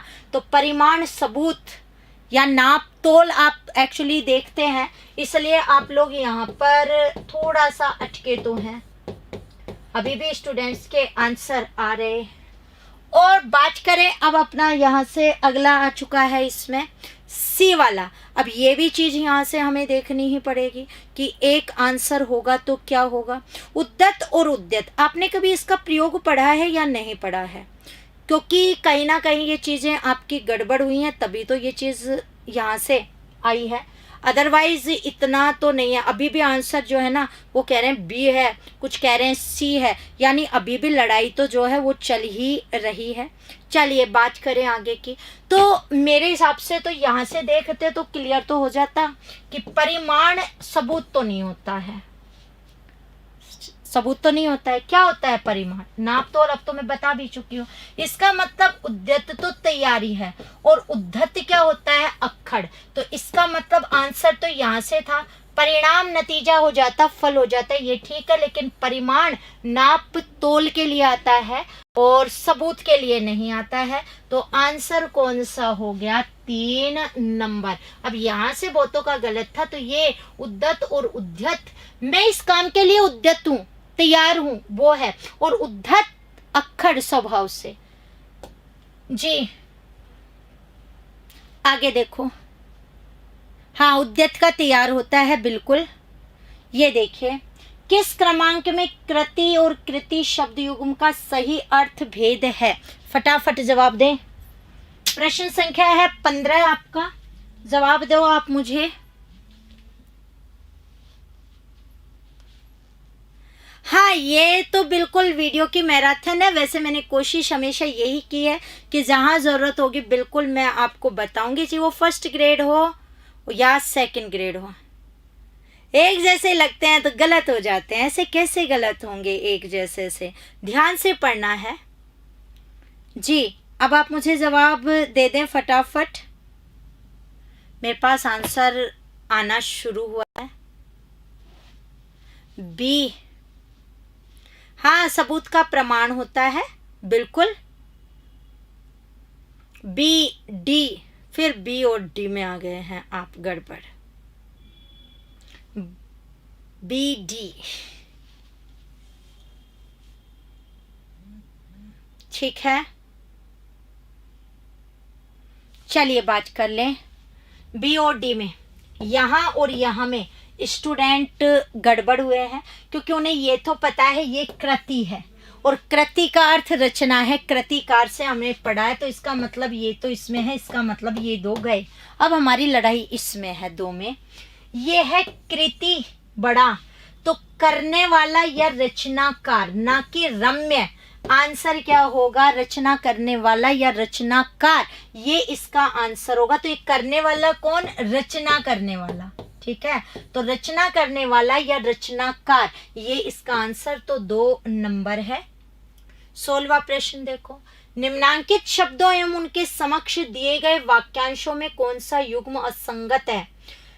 प्रकाशित, प्रकाश में लाए जाने योग्य, वन वर्ड है। पूज्य, पूजने योग्य। पोषित, पाला पोषा हुआ। और मुमुक्षा, मोक्ष पाने की इच्छा। जरा जल्दी से आंसर दें। वन वर्ड का अब शुरू हो गया है आपका यहाँ से, और ध्यान रखना है कल भी आपको वीडियो मैराथन मिलेगी यहाँ पर अपने इस चैनल पर, तो आप बिल्कुल कल भी आ सकते हैं। 2nd ग्रेड का कोर्स लेना है राजेंद्र कुमार जी, तो आप बेटा ये प्रेप ऑनलाइन सरकारी नौकरी अपना ऐप है, यहाँ पर आपको मिल जाएगा।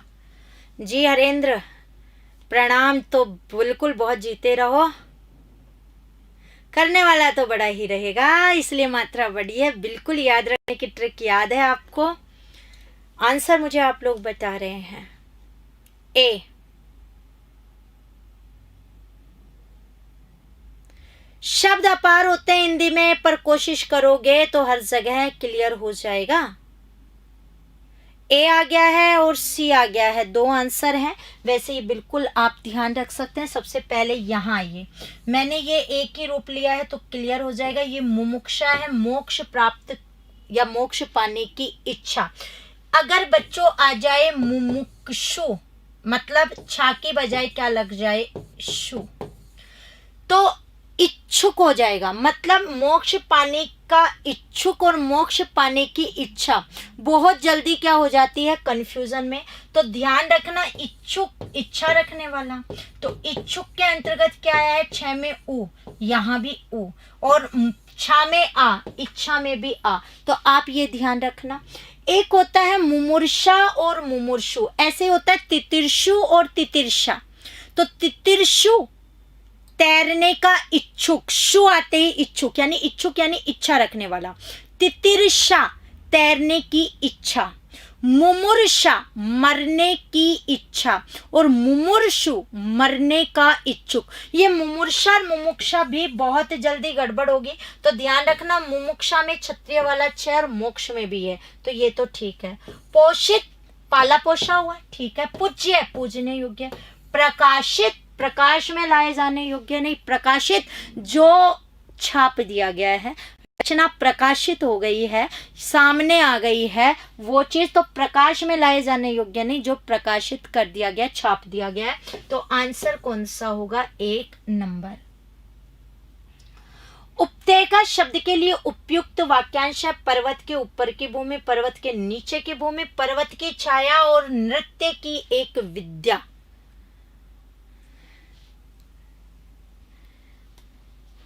ये सही है। हाँ, जो ऑलरेडी प्रकाशित हो चुकी है, मतलब छप चुकी है, उसके लिए हम प्रकाशित का प्रयोग करेंगे। बिल्कुल संजय। जय ठाकुर जी, रवीना जी, फटाफट जवाब दें आप लोग मुझे।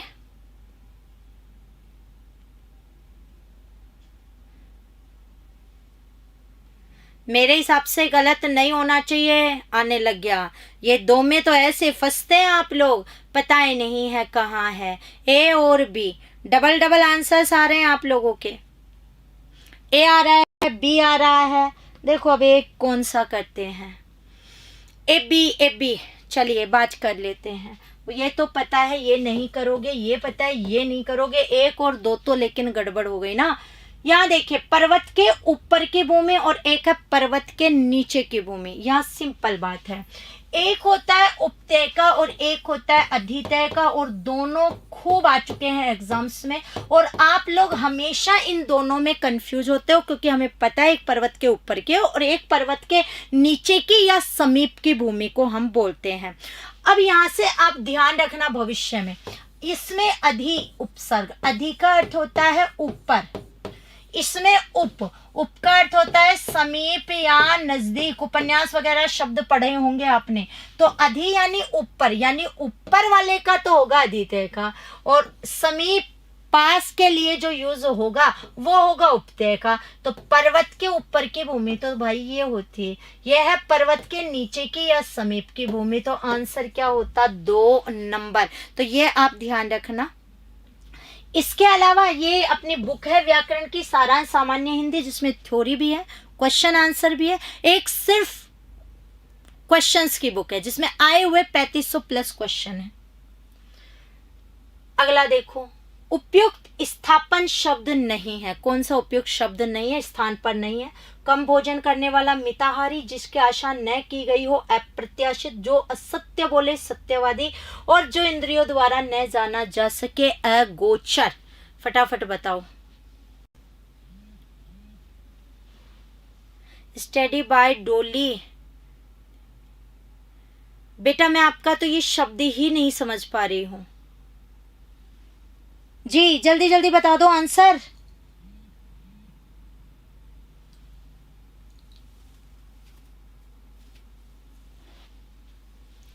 बुक का नाम है सारांश सामान्य हिंदी, ऑब्जेक्टिव है सारांश वस्तुनिष्ठ हिंदी। जवाब आने शुरू हो गए हैं, ए, सी और डी। 3 आंसर बता रहे हैं आप। ए बता रहे हो, सी बता रहे हो और डी बता रहे हो। 1 वर्ड है और बहुत गड़बड़ हो जाता है। और ये देख लो आप लोग यहाँ कर रहे हैं, जबकि मुझे तो ये लगता था ये गलत हो ही नहीं सकता। कितना सरल सा है, आप ध्यान क्यों नहीं दे रहे हैं? अरे जो असत्य बोले असत्यवादी, अरे सत्यवादी तो वो होगा जो सत्य बोलेगा। ये तो आप सीधा सीधा जवाब दे सकते थे। यहाँ देखो ये बहुत आता है, अगोचर, जो इंद्रियों द्वारा न जाना जा सके, वो इंद्रियों से जो दूर हो, परे हो, वो होता है अगोचर। जिसकी आशा न की गई हो अप्रत्याशित, प्रति यानी संधि हो जाएगी, फिर प्रत्याशा में प्रतिधन आशा, आशा धन इत। आपके क्वेश्चन आता है एक से अधिक उपसर्ग कौन से शब्द में है? अप्रत्याशित में अ और प्रति। अगर बात करें 2 उपसर्ग, आशा मूल शब्द और इत क्या हो चुका है? प्रत्यय हो चुका है। तो बिल्कुल जिसकी आशा न की गई हो। और कम भोजन करने वाला, मित आहार धन ई, मित यानी कम, आहार भोजन, ई करने वाला, कम भोजन करने वाला क्या होगा? मिताहारी। यानी बात करें ये भी सही, ये भी सही, ये भी सही, गलत ये था। ऐसे ही मित व्ययी, मित यानी कम, व्ययी यानी खर्च करने वाला, व्यय में ई प्रत्यय, वो हो गया मित व्ययी, कम खर्च करने वाला। यहां आगे की बात करते हैं अब हम। तो ये गलत था इसका आंसर। 19वां प्रश्न, जिसकी प्रभा बिजली के समान हो के लिए निम्नांकित कौन सा शब्द उपयुक्त है? कनक प्रभा, निष्प्रभ, विद्युत प्रभ और दामिनी। सही है अपनों तो ठीक है, बिल्कुल आश मूल शब्द है। फटाफट जवाब दें आप मुझे।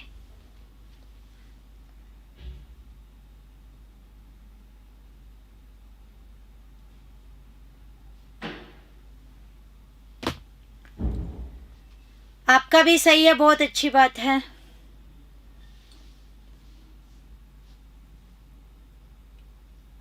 अच्छा घनश्याम ने लिख लिया, क्या बात है।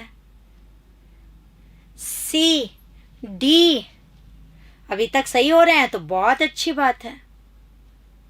और केवल ये इतने क्वेश्चन नहीं, इनके साथ 4-4 आपके क्वेश्चंस हो रहे हैं और उनके अलावा भी मैं बता रही हूँ। ये क्या बता रहे हैं शेखावटी वाले एक भैया, कोई फटाफट दे तो रहे हैं लेकिन मेरे समझ से बाहर है, आप कह क्या रहे हो उसमें।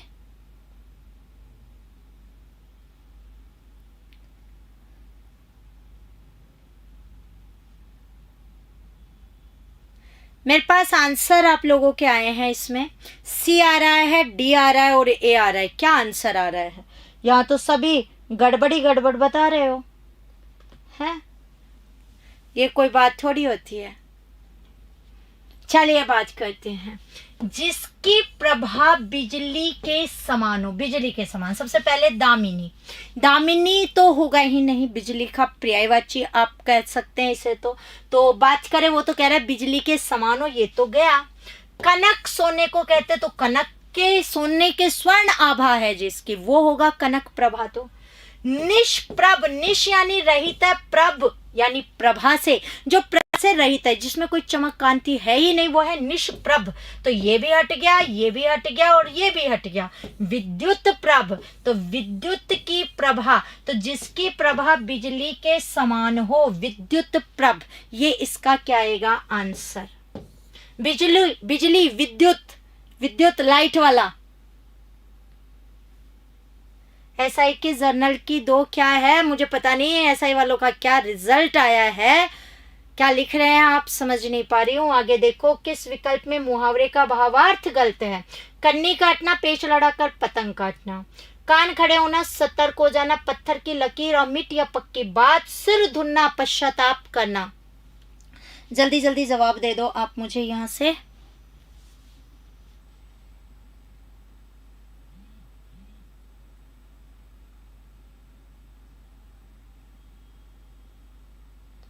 अच्छा, 205 गई है जर्नल की और आपकी सिस्टर के 212 नंबर हैं एसआई वाली उसमें।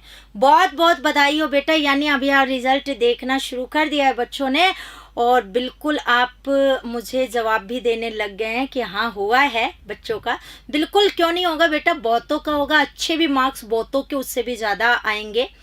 तो देखते हैं, अभी जैसे क्लास खत्म होगी उसके बाद पता चलेगा एसआई वाला। तो बहुत बहुत बधाई हो आपकी बहन को हमारी तरफ से। ए, हमारी तरफ मतलब पूरा हमारा जो परिवार है। ए ए ए ए, क्या बात है, ये तो सारों का सही है। कान खड़े होना, सतर्क हो जाना, पत्थर की लकीर अमिट या पक्की बात है और सिर धुनना, पश्चाताप करना, कन्नी काटना, दूर हो जाना किसी चीज से, ना कि पेच लड़ाकर पतंग काटना। किस विकल्प में मुहावरे का भावार्थ सही नहीं है? अंगारे उगलना, बहुत कठोर बातें कहना, अल्लाह को प्यारा होना, ईश्वर का प्रिय भक्त होना, भंडा फूटना, रहस्य प्रकट हो जाना और आंखें तरेरना, क्रोध से देखना। जल्दी जल्दी बता दो।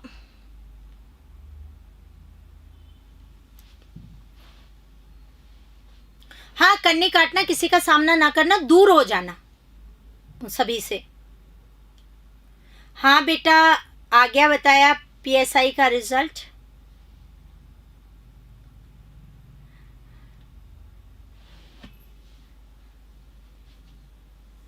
ए बी,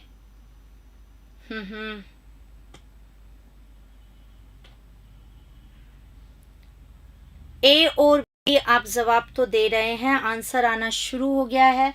चलिए बात कर लें। बिल्कुल, अल्लाह को, अंगारे उगलना, बहुत कठोर बातें कहना, अंगारे उगलना, इसके अलावा कठोर बात के अलावा जैसे गुस्से में कुछ कहना वो भी आ सकता है।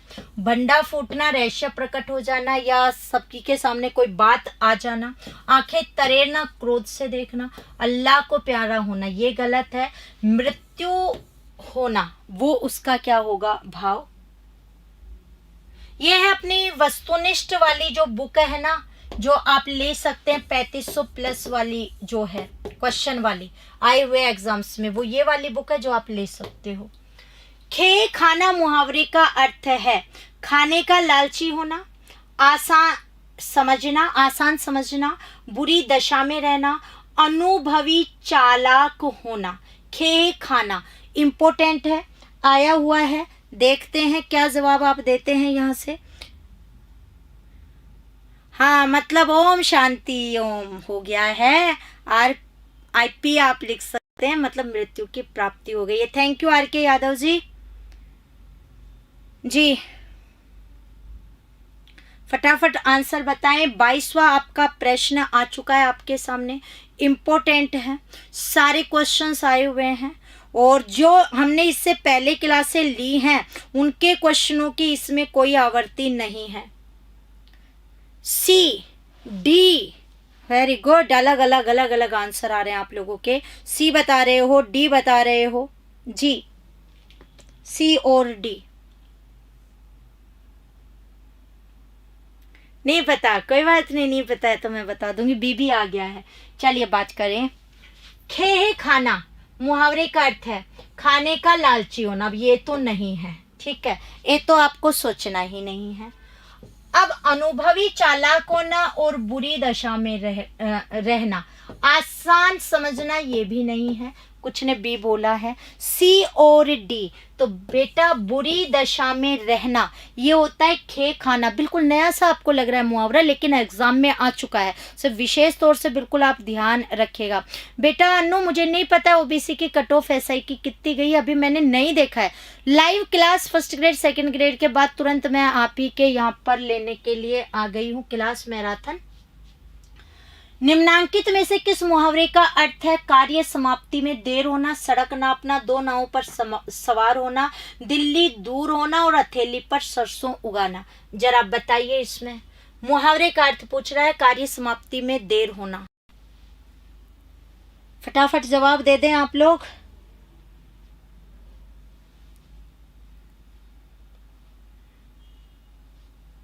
सही है, मीना कह रही है मेरा तो, बहुत अच्छी बात है।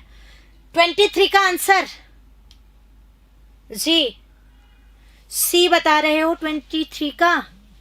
ओके, कुछ बच्चे अलग बता रहे हैं, राधे कृष्णा राधे कृष्णा। सी ठीक है, लगभग का सही है ये तो। कुछ बच्चों ने डी बताया, बाकी लगभग का सही है, वेरी गुड।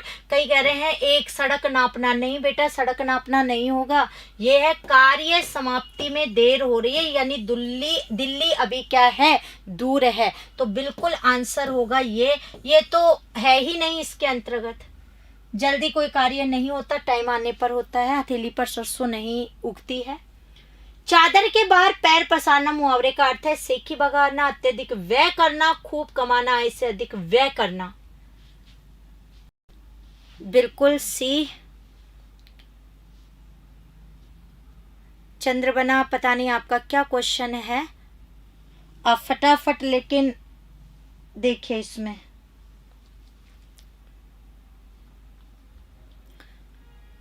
माध्यमिक शिक्षा बोर्ड की एक बहुत पहले बुक आती थी, वो पढ़ सकते हो। आंसर आ चुका है, डी आ चुका है, सी आ चुका है। डी और सी दो आंसर्स आप लोगों के यहाँ पर आए हैं, एक डी आया है और एक सी आया है जी। बिल्कुल, खूब कमाना पता नहीं कैसे आप लोग दे रहे हैं सी का, चादर के बाहर पैर पसारना है। खूब कमाना तो बहुत अधिक परिश्रम जो कर रहा है वो करेगा, आय से अधिक व्यय कर रहे हो, चादर के बाहर पैर पसार रहे हो। कहते हैं ना उतनी ही पैर पसारो जितनी चादर हो, यानी उतना ही खर्च करो जितनी आपकी हैसियत हो, औकात हो। चादर से बाहर पैर पसारोगे तो मुश्किल में पड़ जाओगे। तो बिल्कुल आय से अधिक व्यय करना ये इसमें आएगा, ना कि अधिक अत्यधिक व्यय करना। आमदनी अठन्नी और खर्चा रुपया, तो अत्यधिक व्यय से वहां पर आ जाता है। निम्नलिखित में से क्रम भंग संबंधी अशुद्धि वाला वाक्य शुद्धि वाले पाठ आ रहे हैं, जरा ध्यान से देखिएगा, यह आप पर निर्भर है। हम रात में भोजन करते हैं। सहकारिता का अर्थ मिलजुल कर काम करना है। अधिकतर हिंदी के लेखक निर्धन हैं।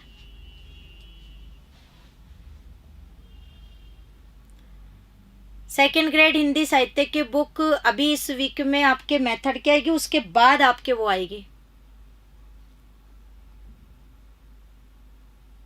ओबीसी 233 है अनीता, बधाई हो, फिर तो हो गया होगा बेटा 233 में है। ओके प्रियंका, आप तो प्रसन्न हो रहे हैं, इसका मतलब हो गया लगता है एसआई में। आंसर बताइए जरा जल्दी से। वाक्य शुद्धि वाला पार्ट आ रहा है आपका अब। ये डी, मैंने सारा पेपर जो आपका आएगा उन सबके इंपॉर्टेंट क्वेश्चंस लिए हैं और कल भी हम इस पर बात करेंगे। चलिए बात करते हैं क्रम भंग संबंधी अशुद्धि। आपके क्वेश्चन आ सकता है वाक्य का वचन संबंधी अशुद्धि किस वाक्य में है, या लिंग संबंधी अशुद्धि किस वाक्य में है, या क्रम भंग। एक्चुअली बच्चों वाक्य का एक गुण होता है पद क्रम का। पद क्रम से तात्पर्य क्या होता है कि पहले जैसे हम लोग बात करते हैं तो कर्ता, वाक्य में हिंदी में जैसे हम बोले तो सबसे पहले क्या होना चाहिए, कर्ता, कर्ता के बाद कर्म, और कर्म के बाद क्या आना चाहिए, क्रिया। तो इस सीक्वेंस में वाक्य का निर्माण नहीं अगर होता है तो वाक्य के अंदर अशुद्धि होगी। कौन सी, क्रम भंग संबंधी। तो यहाँ देखिए अधिकतर हिंदी के लेखक निर्धन है, तो आना चाहिए हिंदी के अधिकतर लेखक निर्धन है। तो आंसर क्या होगा, 4 नंबर। तो ये 4 नंबर है। शुद्ध वाक्य है, दरअसल में वह उससे प्रेम करता है, डाकू के पैरों में हथकड़ियां हैं, यह ऐतिहासिक घटना है, और आपका भव दिए। ये 4 ऑप्शन है। हाँ, राम रात को भोजन करते शायद बिंदु ना लगाओ, वो एक अलग बात है। हिंदी के अधिकतर लेखक निर्धन है। फटाफट आंसर दें, इसका क्या होगा शुद्ध वाक्य।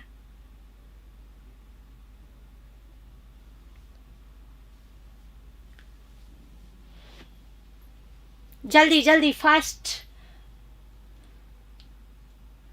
अगर हम लोग बात करें यहाँ से, आप डी बता रहे हैं, सी बता रहे हैं, चलिए, और ए भी आ गया है। यहाँ देखिए ये दर उपसर्ग है, दर उर्दू का उपसर्ग है, इसका अर्थ होता है में, और यहाँ भी में। एक ही अर्थ देने वाले 2, इसका मतलब ये क्या हो गया, गलत। अगर एक समान अर्थ देने वाले वाक्य में 2 शब्द आ जाते हैं तो वाक्य क्या हो जाएगा, गलत हो जाएगा। डाकू के पैरों में हथकड़ियां हैं। अब हथकड़ी तो हाथ में होती है, पैरों में तो नहीं, पैरों में बेड़ी होती है, इसका मतलब ये भी गलत है। आंसर शुद्ध नहीं है, वो शुद्ध पूछ रहा है आपसे। या तो आपका ही होना चाहिए या भवदीय, भवदीय का अर्थ आपका ही होता है, इसका मतलब ये भी गलत है। तो इसका मतलब आंसर एक ही रह जाता है, क्या, सी। किस क्रमांक का वाक्य शुद्ध है। मैंने अनेकों एकांकियां पढ़ी हैं। कृष्ण के अनेक नाम हैं, उसके पास केवल 5 रुपए मात्र हैं, पिताजी वापस लौट आए हैं। ये 4 ऑप्शन हैं जी। आपको आंसर बताना है फटाफट। यहां से पूछ रहे हैं शुद्ध कौन सा है, बहुत आराम से बता सकते हैं आप।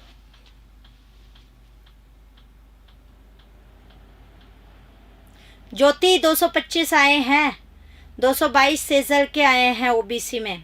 गुड, अच्छी बात है बेटा,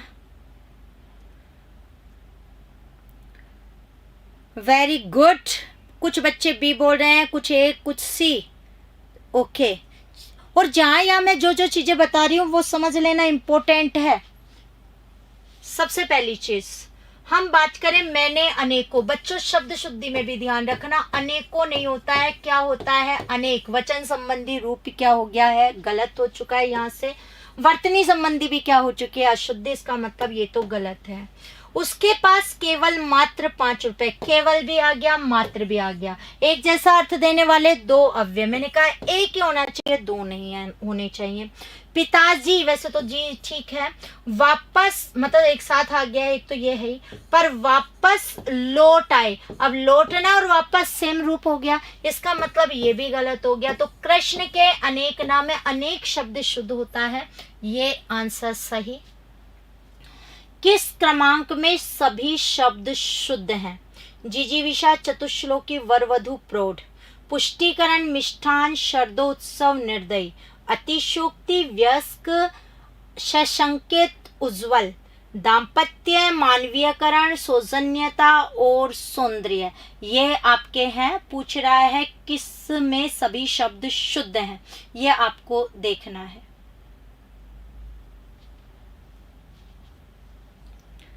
जल्दी जल्दी आंसर दें। प्रश्न संख्या 28।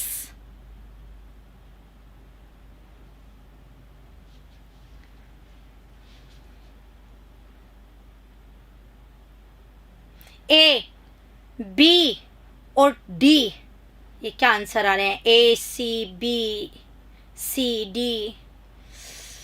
ध्यान से देखो, एक साथ 16 शब्द हैं। क्वेश्चन ऐसे हैं, दिख एक रहा है बहुत लेंदी। क्या आपको जो भी आए एक बार तो क्लियर हो जाए। ए आ रहा है, डी आ रहा है।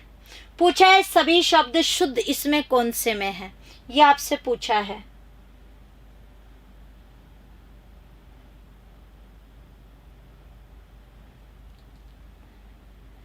ए आया, बी आया और डी आया, 3 आ रहे हैं। मैं बात कर लेती हूँ। सबसे पहली चीज ये पूछ रहा है सभी शब्द शुद्ध हैं, तो आप वो देखते जाओ जिनमें आपको अशुद्ध मिले। सारे ना से एक भी मिल गया तो वो इस दौड़ से बाहर है। यहाँ देखो, अतिशोक्ति। अतिशोक्ति में क्षय होता है पूरा, बहुत ज्यादा आ चुका है। गुण है संधि, अतिशय धन उक्ति, बहुत बढ़ चढ़कर कहा गया कथन और गुण संधि हो गई है। व्यस्क भी है गड़बड़, ये भी आ गया। और उज्जवल भी दिख रहा है, डबल जय नहीं नजर आ रहा आपको, तो ये आप कर सकते थे यहाँ से। इसका मतलब ये तो दौड़ से हट गया है। यहाँ देखिए, सौजन्यता, बहुत अच्छे से ध्यान रखना। ये प्रत्यय के साथ ता प्रत्यय का प्रयोग होते ही क्या हो जाएगा? गलत। ये मानवीकरण होना चाहिए इसके अंतर्गत, ठीक है। बाकी चलो ठीक है, लेकिन ये शुद्ध पूछ रहा था सारे, वो भी। यहाँ देखो, काफी बार आ चुका, मिष्ठान नहीं होता है तो क्या होता है? मिष्टान। हम लिखते हैं मिष्ठान, इसका मतलब ये भी दौड़ से बाहर हो चुके हैं। एक गलत होते ही हट जाएगा। इसका मतलब जिजीविषा, यहाँ चतुश्लोकी, वर वधु प्रौढ़, ये क्या है? इसमें सही है। और जिजीविषा, चतुश्लोकी, ये वर वधु प्रौढ़ बहुत बार आ चुके हैं, जिजीविषा और वधु वगैरह शब्द। तो आंसर क्या होगा? ए। यहाँ पे सौजन्यता गलत और मानवीकरण उसमें। ये आपका अगला प्रश्न है, यहां से ये चीजें मैं हटा देती हूँ। क्लियर हो गया है, जिससे आप पढ़े तो आपको कोई कंफ्यूजन ना हो, ठीक है। अगला प्रश्न, कौन सा शब्द वर्तनी की दृष्टि से शुद्ध है? त्योहार, अनुग्रहित, पड़ोसी और दृष्टा। गलत हो गया, कोई बात नहीं, पर शब्द सारे याद कर लेना, नहीं गड़बड़ हो जाएगा। बहुत महत्वपूर्ण क्वेश्चंस, प्रश्न लेके आ रही हो, कुछ मैटर में ही बहुत कुछ आपको मिल जाए। कोई बात नहीं, गलत होगो तो नीलोफर। ओके शिखा, कोई बात नहीं। अब हम लोग बात कर रहे हैं 29 पर, और ध्यान रखना कल भी अपनी मैराथन क्लास है।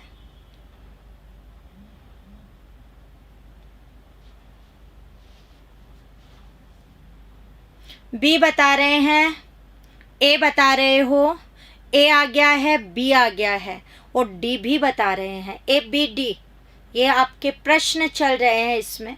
चलिए बात कर लेते हैं अब क्या चीजें हैं। देखो, ये तो आपको सोचना ही नहीं चाहिए था बच्चों, खूब आ चुका है। त्योहार एक मात्रा होती है, पड़ोसी में भी एक ही मात्रा होती है। दृष्टा ये नहीं आएगा, दृष्टा, सृष्टा, सभी में क्या आता है? रे आता है। जब ई जोड़ते हैं तो दृष्टि बनता है, सृष्टि बनता है, तो क्या आता है? इसमें ये री आता है। अब एक ही बच गया, शुद्ध पूछ रहा है, इसका मतलब ये शुद्ध है। हमारे लगभग बच्चे अनुग्रहित के अंदर ये ही के अंतर्गत मात्रा क्या कर देते हैं? छोटी कर देते हैं, जबकि आती कैसी है? बड़ी। अनुग्रहित के जैसे ही शब्द होगा, कौन सा? संग्रहित।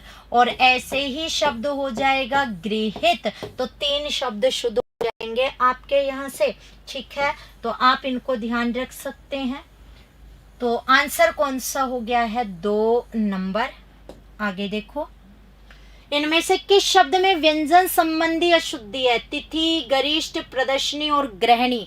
व्यंजन संबंधी अशुद्धि, ऐसे भी अशुद्धि आ सकती है आपके। व्यंजन संबंधी अशुद्धि कौन से शब्द में है, ये आपको बताना है। बहुत सोच समझ के आंसर दीजिएगा इस प्रश्न का। अच्छा सा एक ये प्रश्न है, जरा जल्दी जल्दी आप मुझे जवाब दे दें।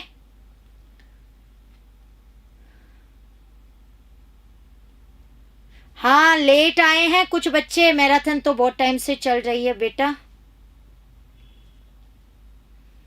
जल्दी जवाब दे दो।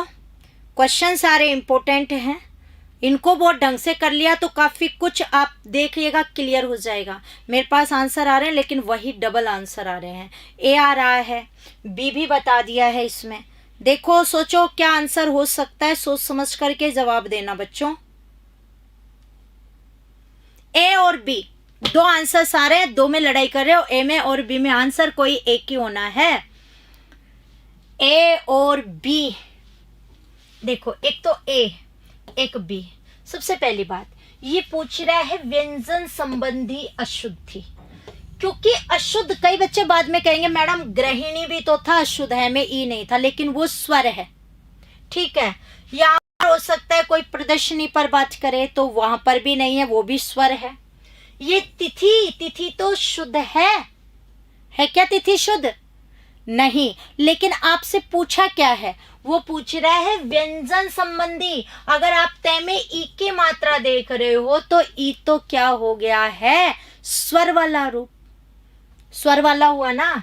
जैसे तिथि आप ऐसे सोचेंगे क्या, तो अगर आप ऐसे भी सोचते तो ये ई है, तो इसका मतलब ई वाला रूप तो वहां पर है ही नहीं। या आप ये सोचेंगे कि दोनों मात्राएं कैसी रहेंगी, छोटी। तिथि, अतिथि, निधि, विधि, लिपि, रिद्धि, सिद्धि, सब में दोनों मात्राएं क्या रहती हैं, छोटी। तो लिपि हो, तिथि हो, निधि हो, अतिथि हो, रिद्धि हो, सिद्धि हो, लेकिन ये ई की मात्रा कर रहे हो तो ये तो स्वर हो गया। वो पूछ रहा है व्यंजन, ये ट व्यंजन है, टे की बजाय क्या आना चाहिए था, ठ। तो स्वर वाला रूप नहीं, वो पूछ क्या रहा है, व्यंजन, यानी वह व्यंजन रूप गलत है। ये चीज आप ध्यान रखना, ये गरिष्ठ शुद्ध होता है तो टे के बजाय क्या आना चाहिए, ठे। टे क्या है, व्यंजन, तो व्यंजन संबंधी अशुद्धि इसमें है, बाकी में स्वर संबंधी है। तो बहुत ध्यान से इस चीज को करना। और तिथि, रिद्धि, सिद्धि, विधि, निधि, लिपि, इन सब में दोनों मात्राएं कैसी होती हैं, छोटी होती हैं, ध्यान रखिएगा। तो ये टे के बजाय क्या होता, ठे, तब ये सही होता। तो आंसर होगा 2 नंबर। यहां से आगे देखो, इनमें से वर्तनी की दृष्टि से कौन सा शब्द शुद्ध है, कव्यत्री, शुश्रूषा, दंपत्ति और त्योहार, जल्दी से बता दो।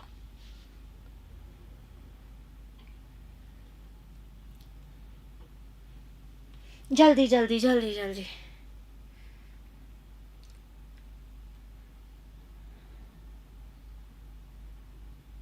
बेटा इससे पहले वीडियो के लिए मैंने संधि, समास, उपसर्ग, प्रत्यय और लोकोक्ति से जुड़े इंपॉर्टेंट क्वेश्चन थे उसमें, जहां से हमने ली है। वैसे ही आप सबको आना चाहिए मेरे हिसाब से, फिर भी आंसर्स अलग अलग है यहाँ भी, पता ही नहीं क्या करके आओगे आप लोग। तो मैं तो ये सोच रही थी कि जरूरत ही नहीं पड़ेगी मुझे शायद इतना तो कुछ करने की, क्योंकि आप लोग तो वैसे भी क्लासेस में आ ही नहीं रहे हैं। लगता है सभी का सब कुछ क्लियर है। बी आ गया है, सी आ गया है और डी आ गया है, ए बी आ गया है। वेरी गुड जी। चलिए बात करते हैं। ध्यान रखना कव्यत्री तो अशुद्ध है, वो पूछ रहा है शुद्ध, तो ये होना चाहिए था, तो ये तो अशुद्ध हो गया। शुश्रूषा आपको पता है ऊ की मात्रा बड़ी, और ये त्योहार अभी बता दिया। इन 4 के अनुसार ये है, ध्यान रखना अगर ये भी ऑप्शन में आ जाए भविष्य में और ये भी आ जाए और कह दो, क्योंकि अब ये ऑप्शन तो उनका अकॉर्डिंग वही है, अगर ये 2 लिखे आ गए तो आप इसको नहीं करेंगे, फिर आंसर क्या करेंगे, इस वाले को क्या करोगे, सही करोगे। लेकिन अगर ये नहीं है ऑप्शन में तो हम इसको चुन सकते हैं। समझ में आई बात? तो यहाँ से शाह षटकोण वाला आता है, तो ध्यान रखना ये सही है। लेकिन अगर यहाँ पर ये भी हो और ये भी हो तो हम 1 नंबर वाले को क्या करेंगे, चुनेंगे। वो सर्वाधिक क्या रहेगा, शुद्ध रहेगा, इससे भी ज्यादा शुद्ध वो माना जाएगा, क्योंकि हिंदी में पंचम वर्ण को अनुस्वार के रूप में लिखते हैं। राइट। तो आंसर हो गया इसके अंतर्गत कौन सा? 1 नंबर, वो सॉरी 3 नंबर। किस वर्ग के सभी शब्द गलत हैं? पारितोषिक, अभ्यर्थी, अतिशोक्ति, निरवलंबन, मध्याह्न, अतिथि और नृत्यांगना और धनाढ्य। सभी शब्द अशुद्ध पूछा है। वर्षा बिट्टू, वैसे वो क्वेश्चन ऐसा था बेटा जो गलत होना नहीं चाहिए था। अब आप फटाफट जवाब दें मुझे। Good evening, good evening. 32 पर ही पहुंचे हैं, फटाफट जवाब। रीट के बैच कब स्टार्ट हो रहे हैं? अभी जल्दी ही करेंगे। यो भी गलत हो गया। घनश्याम क्या कर रहा है? तो फिर अब तक 2 गलत हुए हैं, पर ठीक है, 2 तो ठीक है। कोर्स लेनी है आपको 2nd ग्रेड का बेटा, इस ऐप पर देख लो, लाइव लोगे या रिकॉर्डेड, आपको वहां पता चल जाएगा दोनों का। आंसर आ गया मेरे पास, ए आ गया है यहाँ से और डी आ गया है। तो ए और डी ये पूछ रहे किस वर्ग के सभी शब्द गलत हैं? तो पारितोषिक और अभ्यर्थी आंसर है ये। देखो अतिशोक्ति तो मैं अभी आपको बता के गई हूँ। अतिशय धन उक्ति। निरवलंबन में बात करें तो निहि धन अवलंबन, ठीक है। विसर्ग संधि और उपसर्ग करोगे तो निर आ जाएगा। मध्याह्न अतिथि अभी बताया ही था, तिथि, अतिथि, निधि, विधि, लिपि वगैरह, और मध्याह्न भी शुद्ध है। नृत्य अंगना, नृत्य करने वाली अंगना स्त्री, और ये धनाढ्य भी सही है, ढ आधा। ये देखो पारितोषिक, परितोष में इक प्रत्यय लगा, पारितोषिक ये आता। अभ्यर्थी नहीं होता, शुद्ध शब्द होता है अभ्यर्थी। अभी धन अर्थी, अभी यण संधि और अभी उपसर्ग। तो आंसर होगा कौन सा? 1 नंबर। इसमें अतिथि में ए उपसर्ग हो जाएगा जिसके आने की कोई तिथि ना हो, तो आंसर वो आ गया। आगे देखो, किस शब्द में आवट प्रत्यय नहीं है? लिखावट, थकावट, रुकावट, महावट। जल्दी जल्दी बताएं। बिल्कुल सुनील जी सही हैं आप। हैं अनीता, चीटिंग करता है घनश्याम, ऐसा तो नहीं होना चाहिए। और चैनल सब्सक्राइब कर देना, वीडियो शेयर कर देना, लाइक कर देना।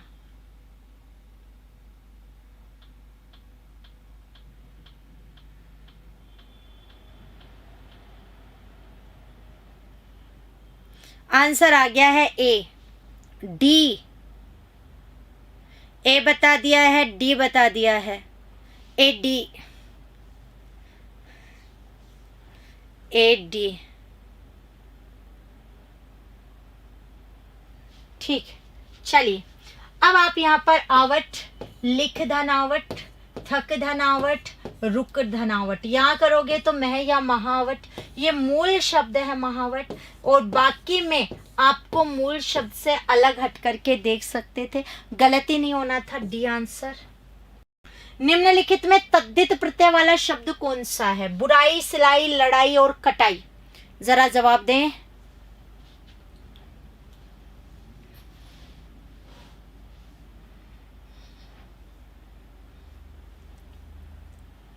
जी डी बता रहे हैं।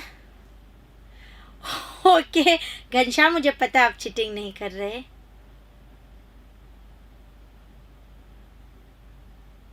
मेरे पास आंसर आना शुरू हो गया है। D A, D A, 2 answer आ रहे हैं। चलो बात कर लेते हैं। तद्धित प्रत्यय, सबसे पहली बात प्रत्यय के 2 भेद हम करते हैं। एक होता है बच्चों कृत प्रत्यय और एक होता है तद्धित प्रत्यय। कृत की बात करूं बच्चों तो धातु के अंत में लगने वाले प्रत्यय क्या कहलाते हैं? कृत। धातु ना समझो तो क्रिया के अंत में से जैसे ही ना हटा दोगे क्या बन जाएगी? धातु बन जाएगी। जैसे हम बोलते हैं लिखना, लिखना क्रिया है और लिख क्या बन जाएगी? धातु। हमेशा प्रत्यय धातु में ही लगेगा वहां से। और तद्धित धातु के अलावा या क्रिया के अलावा जिसमें भी लगा तद्धित है, चाहे वो संज्ञा हो, सर्वनाम हो, विशेषण हो, अव्यय, कुछ भी आए आपका, वो होगा तद्धित। तो आप इनमें से सब में से मूल शब्द अलग करो और प्रत्यय अलग करो, ठीक है। तो पूछे तद्धित प्रत्यय वाला शब्द कौन सा है? यहाँ देखो, यहाँ आएगा कटाई। काटने वाला आ गया, तो कटाई, काटना, काटना तो धातु हो गया। ये लड़ तो लड़ना आ जाएगा, लड़ना मतलब क्रिया, इसका मतलब ये भी है धातु। ये सिल में आई है तो सीलना आप जानते हो क्रिया है, इसका मतलब ये भी धातु है। यहाँ से आएगा बुरा, धन आई बुराई। अब बुरा क्या नहीं है, क्रिया या धातु रूप में नहीं हो सकता है, इसका मतलब आंसर कौन सा होगा, 1 नंबर। ये तद्धित प्रत्यय का है। बाकी तीनों में कौन सा है, कृत प्रत्यय है। भुलावा शब्द में कौन सा प्रत्यय, वा, लावा, कोई नहीं और आवा, ये है। जल्दी से बता दो। ए बता रहे हो, बी बता रहे हो, या उसी का ही चल रहा है। 35, हाँ, काटना आ गया, लड़ना आ गया और सीलना आ गया, वो धातु वाला रूप है जी। कृष्ण पटेल जी जवाब दो जल्दी से। जयराम वर्मा जी, मैं तो क्लास लेती हूँ, आप ही लोग नहीं आते हैं। रीट के बाद तो पता ही नहीं कहाँ गायब हो गए हैं विद्यार्थी, कहाँ तैयारी में लगे हुए हो जी। शुक्र है आप आज आए हैं, मुझे तो लग रहा था आज भी मुश्किल ही है। आवा, भूल में आवा क्या बनेगा, भुलावा, आवा जुड़ेगा तो ऊ छोटा, तो आंसर हो गया कौन सा इसमें, 4 नंबर। किस शब्द में 2 से अधिक उपसर्ग हैं। अब अव्यवस्था, निर्नुनासिकता, अपादान, निसंकोच, 2 से अधिक उपसर्ग। और जितने टाइप के क्वेश्चन आ सकते हैं दोनों दिन के मैराथन में, वो सब रूप मैं ले आऊंगी, ये डेफिनेट है। मेरे पास उत्तर आप दे रहे हैं। 36 प्रश्न है अपना 36वां। जल्दी करवा रही हूँ, लेट हो रही है ना, और आपका भी तो टाइम है इम्पोर्टेंट, और मैं तो पूरा कर रही हूँ भाई, समझा रही हूँ आपको। बी और डी और ए, ओहो बहुत ही आंसर आ गया। क्या आंसर देते हो, बी बता रहे हो, डी बता रहे हो जी। गुड इवनिंग पटेल जी, ए भी बता दिया। चलिए अब तो बहुत गड़बड़ हो गई है, अब यहाँ पर हमें बात कर लेनी चाहिए शायद। ए आ गया है, बी आ गया है, डी आ गया है। अच्छा ये पूछ रहा है 2 से अधिक, तो हम सबसे पहले इसे तो हटा देते हैं अपादान को, ये किसी ने नहीं बोला है, ठीक है। अब देखो निसंकोच, वो 2 से अधिक सोच पूछ रहा है, आपने निस कर लिया। संकोच में हो सकता है आप सम कर ले, तो भी 2 ही हुए, 2 से अधिक तो नहीं हुए, तो ये भी हट गया। अब बचे ये 2, हो सकता है कईयों ने निर्नुनासिकता देखते ही कर लिया हो, क्योंकि शब्द बहुत बड़ा है। अगर हम निर्नुनासिकता की बात करें तो निर, ठीक है, रेपर अलंत होगी तो ए बाद में जाएगा, फिर अनु, फिर नासिक तो नास आएगा मूल शब्द, फिर इक और ता, टुकड़ा करके देख लिया करो। इक और ता प्रत्यय, निर और अनु उपसर्ग और नाश मूल शब्द, तो ये भी हुए भाई 2 ही।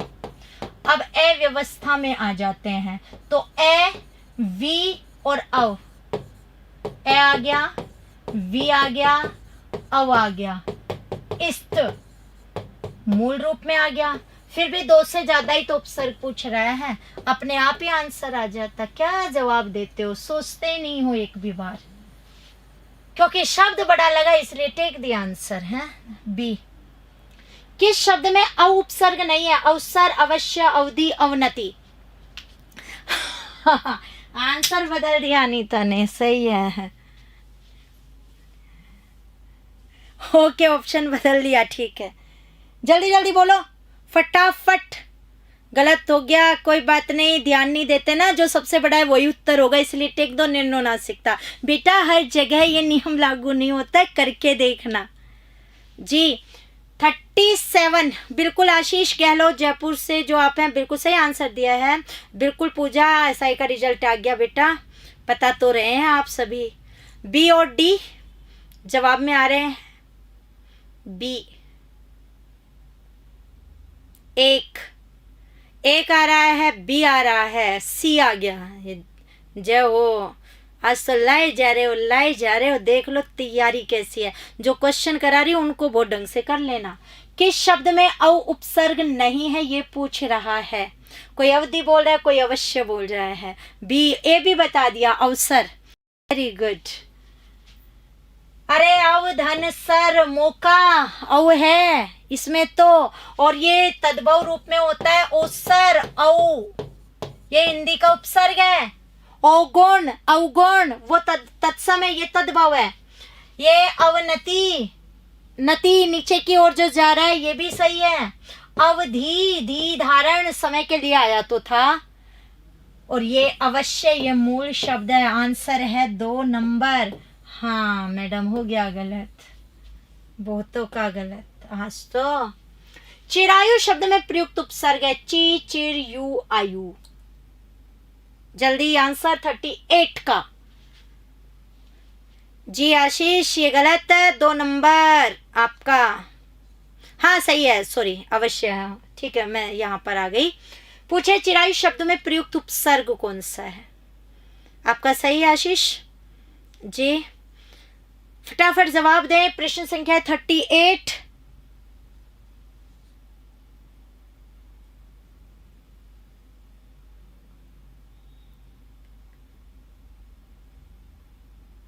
बी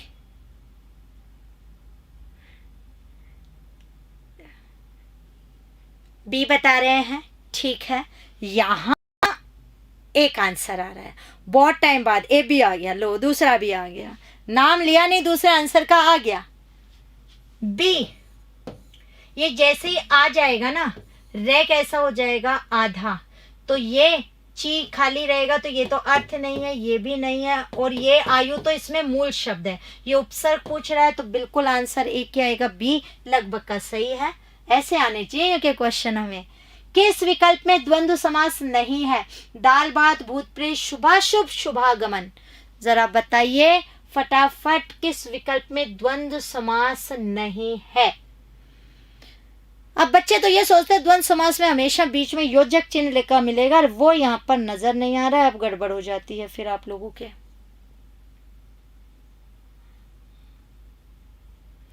जी शिवम, कोशिश तो यही है कि आपके लिए बहुत अच्छी अपनी क्लास रहे और आपसे जो गलतियां हो वो वहां पर नहीं है। हाँ शैतान का नाम लिया और शैतान हाजिर वाली बात हो गई। बिल्कुल ऐसा ही हुआ है कि मैंने कहा कोई और आंसर नहीं आया, तभी दूसरा आंसर वहां पर आ गया। लो जी यहां से आंसर आ गए हैं डी बी ए, डी बी ए। जी समास का प्रश्न है, थोड़ा ध्यान से आप पढ़कर दे दिया करो जवाब, सोच समझ के जवाब दें, गलत नहीं होने चाहिए एग्जाम में भी, ठीक है जी। चलिए बात कर लें हम यहाँ से क्या है और क्या नहीं। यहाँ पे पूछ रहा है द्वंद्व समास नहीं है, ये कह रहा है दाल भात। ये जरूरी नहीं हमेशा द्वंद्व समास में बीच में योजक अव्यय शब्द लगा आए, तो दाल भात हो गया है। यहाँ भूत प्रेत, कई कहेंगे भूत है जो प्रेत ना, भूत और प्रेत वहां पर वो रूप आ जाता है। शुभ अशुभ शुभागमन, शुभ है जिसका आगमन, इन चारों में क्या आ जाएगा डी। कि शब्द में अव्ययी भाव समास नहीं है। आमरण यथा साध्य श्रम साध्य और आजन्म, ये 4 ऑप्शन है, जवाब दें आप फटाफट।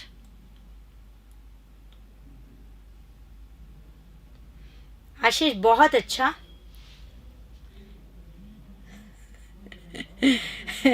स्टैन हॉल है रीट वाला वो नाम रखे हुए आपने, पता नहीं कैसे कैसे नाम रख लेते हैं ना। वो शायद प्रिय हो या ऐसा होगा कमबख्त याद नहीं होता है तो इसी के नाम से बना लेते हैं अपनी आईडी, फिर देखते हैं कैसे भूलते हैं। तो ये सबसे अच्छा है, जिससे आपको नफरत हो, जो याद नहीं हो रहा ना उसी के नाम से आईडी बना लो, हमेशा याद रहेगा जी। सी आप बता रहे हैं इसमें, और बी आ गया है सी बी डी। ओ सी बी डी किस शब्द में अव्ययी भाव समास नहीं है? अरे आ जन्म आ गया, ये तो है ही। यथा साध्य, साध्य के अनुसार। आमरण ये तो आपको पता है। श्रम साध्य, श्रम से साध्य, ये नहीं होगा। द्वंद्व समास का उदाहरण नहीं है। कपड़े लत्ते पान तंबाकू राग विराग घर घर,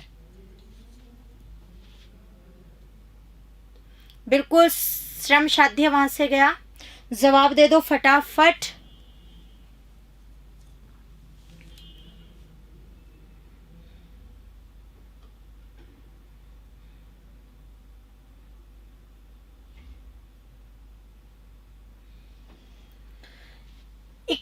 इसका उत्तर आपको देना है। 40 कंप्लीट हो गया है। फर्स्ट आप करें।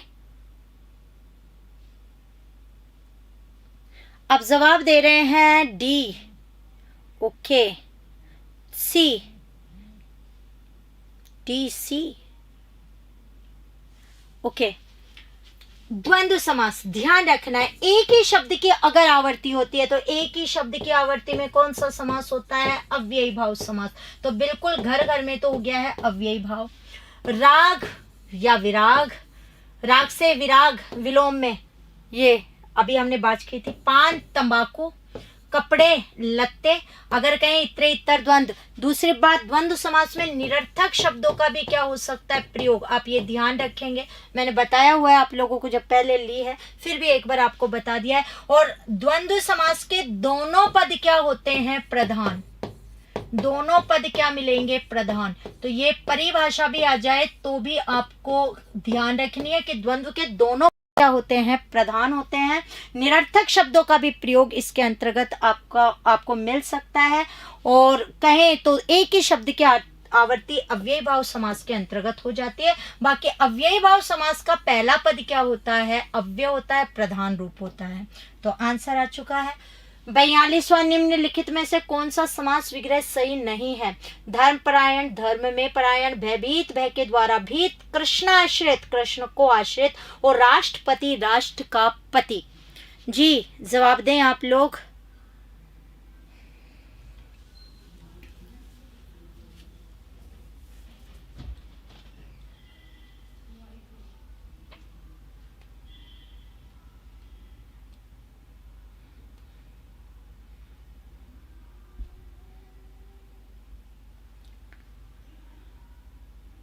बिल्कुल, education point Rohila, Jhunjhunu district से मैं बिलोंग करती हूँ। बिल्कुल सी, बी, डी।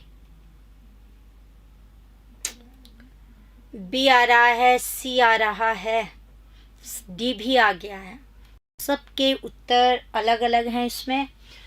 चलिए बात करें निम्नलिखित में से कौन सा समास विग्रह सही नहीं है? कहीं ना कहीं गड़बड़ है। अरे राष्ट्रपति का तो 4 बार बोल लिया इससे पहले ही कि राष्ट्र का पति या राष्ट्र का स्वामी आएगा। तो पति या स्वामी में ये सीटेट वगैरह में भी आ चुका है। पहले क्या होगा? तत्पुरुष होगा, ये सही है। कृष्णाश्रित, कृष्ण को जो आश्रित है। भयभीत, भय से भीत, भय के द्वारा भीत नहीं। और धर्म में परायण, तो ये कृष्ण पर आश्रित होगा या कृष्ण को आश्रित न होके कृष्ण पर? संजय सैनी ने आंसर दिया, वेरी गुड। तो कृष्ण आश्रित, कृष्ण को आश्रित, भय के द्वारा भीत या भय से, करण तत्पुरुष उसके अंतर्गत आ जाता है, भय से भीत हो जाता है। तो आंसर 2। 42 आशीष जी कह रहे हैं 2 है, कुछ कह रहे हैं सी है, यानी आंसर डबल। तो फटाफट एक बार देख लेते हैं। अभी बहुत जो इम्पोर्टेंट मतलब स्टूडेंट्स के भय में पंचमी है, ये पंचमी तो पता है, लेकिन आंसर एक क्या होगा ये बात कर रही हूँ। मैंने पूछा है से और के द्वारा। नीतू आप कौन सी बात पूछ रहे हैं मुझसे जिसका मैंने जवाब नहीं दिया है आपको? आप मुझसे पूछ सकते हैं वापस से, क्या है? सीताराम कह रहा है कृष्ण पर आश्रित ही होगा। सही हो रहे हैं, लगभग लगभग सही हो रहे हैं, तो बहुत ही अच्छी बात है। जरा बात कर लें। अरे भय के द्वारा होगा क्या? के द्वारा का यूज कहाँ होता है? कृष्ण को आश्रित नहीं होगा। 42 का 2 किया है। बी और सी बहुत जबरदस्त है। संगीता कह रही है भय से भीत। अरे थोड़ा सा तो और सोच लो संजय, और सोच ले एक बार। हाँ ये बात तो सही है, सुबह से पढ़ते पढ़ते परेशान हो गए। देखो कृष्ण आश्रित ठीक है, कृष्ण पर आश्रित आप कर सकते हैं। जो कृष्ण पर आश्रित है या कृष्ण को ही आश्रित है, यानी कृष्ण के अलावा उनका कोई नहीं है। जी आशीष शर्मा जी। और ये भयभीत, तो भय के द्वारा नहीं है, भय से क्या होगा? भीत। तो वैसे नियम कहे तो यहाँ पर होना चाहिए था और यहाँ क्या होना चाहिए था? से। एग्जाम में इन दोनों में ये चीज था। तो बात करें ये वाला आंसर उस समय माना गया था उसके अंतर्गत, भय से, उसमें ये कृष्ण को आश्रित वाला सही माना गया था।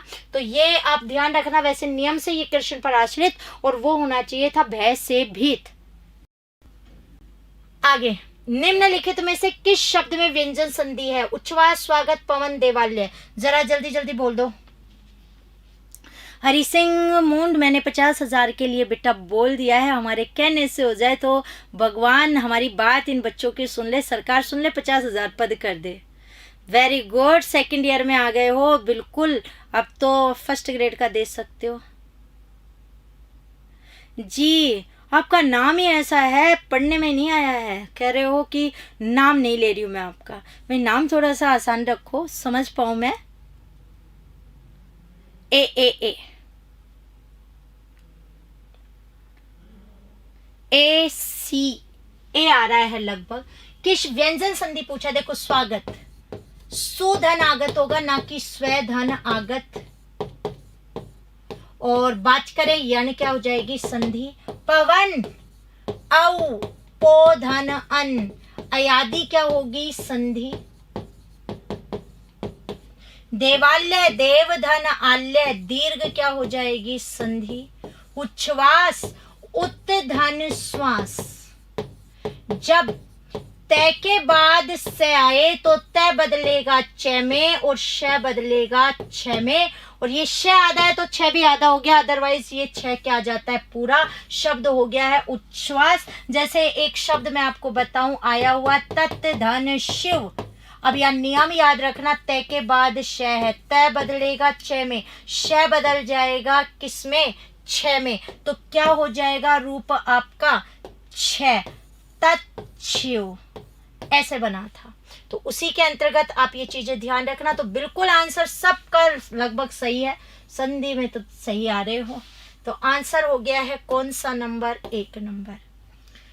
44वां प्रश्न, निम्नलिखित में से किस शब्द में व्यंजन संधि है? जगन्नाथ, नरेश, प्रत्यक्ष, पावक। बिल्कुल साताराम साई तच्छिव, बिल्कुल सही आपने बताया। जल्दी से आंसर दें।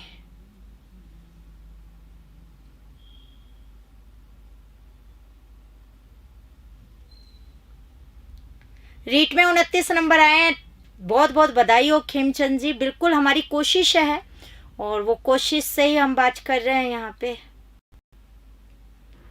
कि अब ग्राम सेवक वालों का भी सही हो जाए, यही हो। ए आंसर आ रहा है यहाँ, ये बात है ना, ऐसे जैसे इसमें आंसर आ रहे वैसे सभी में नहीं आए। बिल्कुल जगन्नाथ, जगत धन नाथ, विष्णु का पर्यायवाची, जगत के स्वामी। तय के बाद अगर पंचम वर्ण यानी अनुनासिक वर्ण आता है पहले वर्ण के बाद अनुनासिक, तो पहला वर्ण अपने वर्ग के अनुनासिक में बदलेगा, तो तय का 5वां न। नरेश, नर धन ईश, गुण क्या हो जाएगी? संधि। नरों के स्वामी, अब ये संजय ध्यान रख, अब देख तू कहता ना गणेश है, ये देख नरेश, यहाँ पहले वहां नहीं जाएगा बोबरी में। प्रत्यक्ष यानी संधि। पावक, जैसे पवन आया था, पौ धन अक, वही अयादि, तो ये 1 नंबर। किस शब्द में संधि संबंधी त्रुटि है? इसमें अब गड़बड़ होगा जी। शिवम जी धन्यवाद, ज्यादा आपने लंबी तुलना कर दी मुझसे। बाकी हाँ ठीक है, आप लोगों से एनर्जी तो आती है, आप लोगों में जुनून है, तो जुनून तो हमें होना ही चाहिए। किस शब्द में संधि संबंधी त्रुटि है? मनश्चिकित्सा, ज्योतिपुंज, पित्रोपदेश और तरुच्छाया। जरा जवाब दें आप लोग। ऐसा ही पास संगीता, वेरी गुड, बहुत बहुत बधाई हो। वैसे अपने बहुत बच्चे होंगे, टॉपर में भी जाएंगे, ऐसा नहीं है जी। हिंदी जाए वहाँ सब जगह है ये क्लास, चाहे वो यूपी टेट हो, कहीं पर भी हो आपका।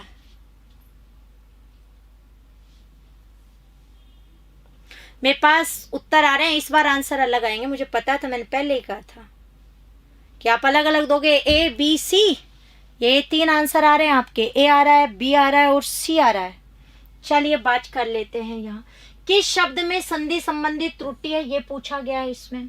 मनश्चिकित्सा सही है, मनः धन चिकित्सा, ये सही आया है इसमें। तरु छाया, तरु धन छाया, ये व्यंजन संधि ही है। ये रीट में भी आया हुआ है पहले कि पहले ऋषु वर्ण और बाद में छ हो तो छ के पूर्व क्या आ जाता है? छ। यहाँ विसर्ग वाला रूप आपका आ जाएगा। बात करें तो मनोचिकित्सा नहीं होगा, मनश्चिकित्सा। पितृ उपदेश, पितृधन उपदेश, यण संधि। तो तीनों सही है। ये उपदेश लिखा है मैंने। ये ज्योतिर्पुंज ऐसे होता तो होता ज्योति धन पुंज, तो अशुद्ध हुआ ये 2 नंबर वाला। तो ये आपको मैंने बता दिए हैं तीनों यहाँ से। अब हम आगे आते हैं। निम्नांकित में से सही संधि युक्त शब्द कौन सा है? गति धन अवरोध, गत्यावरोध, अभिधन इप्स अभिप्सा, गुरु धन उपदेश, गुरोपदेश और लघु धन उत्तर लघुत्तर।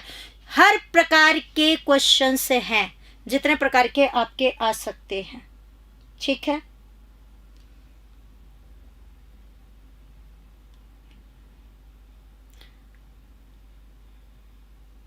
जरा जल्दी से आंसर दें। प्रश्न संख्या 46 आपकी।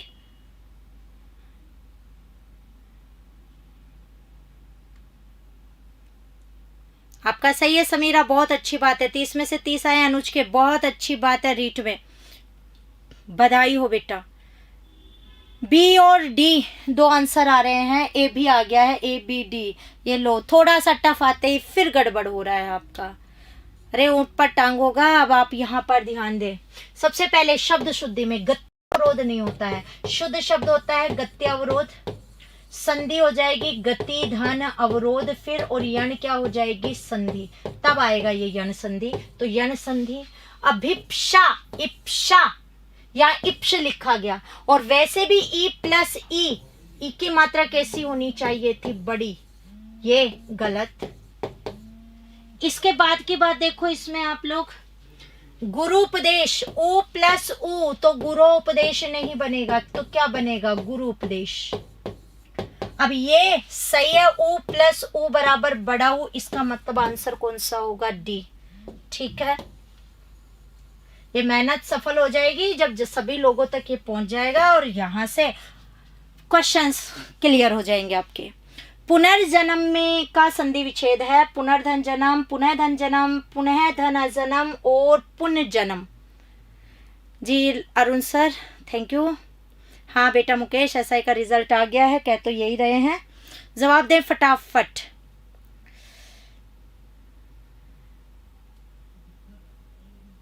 ओके, थाने में ड्यूटी के टाइम आप क्लास ले रहे हैं, बिल्कुल मेहनत कर रहे हैं जी। बी आंसर आ चुका है, ए आंसर आ चुका है। ए और बी, मुझे पता था यही कुछ गड़बड़ होने वाली है। ये उपसर्ग नहीं पूछ रहा, उपसर्ग होता तो ये होता। यहाँ संधि होगी पुनः धन जन्म, विसर्ग संधि। उपसर्ग पूछेगा तो पुनर् होगा, संधि पूछेगा तो पुनः होगा, ध्यान रखना। 2 नंबर। किस क्रम में अयादि संधि नहीं है? निधनस्त न्यस्त श्रोधन अक श्रावक गोधन इंद्र गवेंद्र और गई धन अन गायन। जवाब दे दो।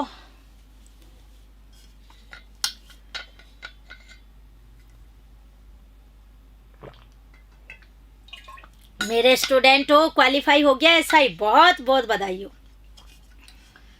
जी। बिल्कुल पेपर दे सकते हैं आप नीतू। मेरे पास आंसर आ रहा है ए बी और सी, 3 आंसर्स आ रहे हैं। ए आ रहा है, बी आ रहा है, सी आ रहा है। ऐसे कैसे आ रहा है आंसर? ये पूछ रहा है अयादि संधि का नहीं है। ये देखो निधनस्त, ई के बाद है समान स्वर। अरे बेटा वो तो यण हो गया। यहाँ देखो के बाद ए, तो औ के बाद तो ओ औ ए ऐ, वहां अयादि का रूप है, इसका मतलब ये अयादि है। ये ओ आ गया, इसका मतलब ये भी अयादि है, और ये ऐ आ गया, इसका मतलब ये भी अयादि है। यण संधि के अंतर्गत पहले ई उ आते हैं और इसमें ये चीजें हैं। तो बिल्कुल आंसर कौन सा होगा? 1 नंबर। ठीक है, अगला प्रश्न देखो आप। प्रश्न संख्या 49 है, गुण संधि का उदाहरण है। तो आंसर आप फटाफट दो। सतीश, हरीश चंद्र, भारतेंदु, लोकेशना। एक प्रश्न और बचा है इसके बाद। 1 2 जल्दी जल्दी जवाब देते जाओ जी। एक आ गया है, सी आ गया है। गुण संधि का उदाहरण आप लोगों से पूछ रहा है। प्रश्न संख्या 49 है। ओ हिंदी में कितने 89 नंबर आए हैं? 89 है क्या क्वेश्चन? बहुत बहुत बधाई हो। मैं पूरा नहीं देख पाई आपका मैसेज। चलिए आंसर पर बात कर लें। ए और सी, मेरे पास फिर दो आंसर आ रहे हैं। संधि भी गड़बड़ कर रहे हो, ध्यान से पढ़ लो, अभी और हैं 2 दिन और कल की भी मैराथन है। गुण संधि का पूछ रहा है। अरे हरीश चंद्र, हरि ही धन चंद्र, ये तो शय के बाद च हो गया विसर्ग। अब भारतेंदु, भारत धन इंदु, ये सती धन ईश, ये तो दीर्घ हो गया, सती के ईश शिव जी के लिए आ गया। लोकेशना, 2 मात्राएं आते ही वृद्धि हो गई है, और 1 मात्रा मतलब गुण संधि, ये विसर्ग, तो आंसर 3 नंबर। आगे देखो, निष्ठुर शब्द का सही संधि विच्छेद क्या होगा? निस्धन ठोर, निधन ठोर, निधन स्तूर और निष्ठर धन उर। जल्दी, निष्ठ धन उर, सॉरी।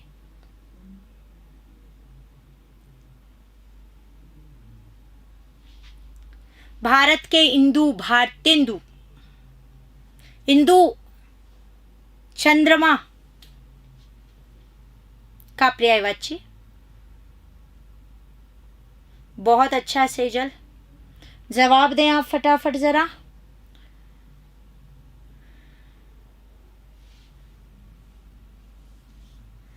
हाँ, अर्धशतक लगा दिया, वो भी कोशिश है कि जल्दी से जल्दी, और ये अर्धशतक नहीं है, इससे पता नहीं कितने और क्वेश्चंस आपके क्लियर हो चुके हैं।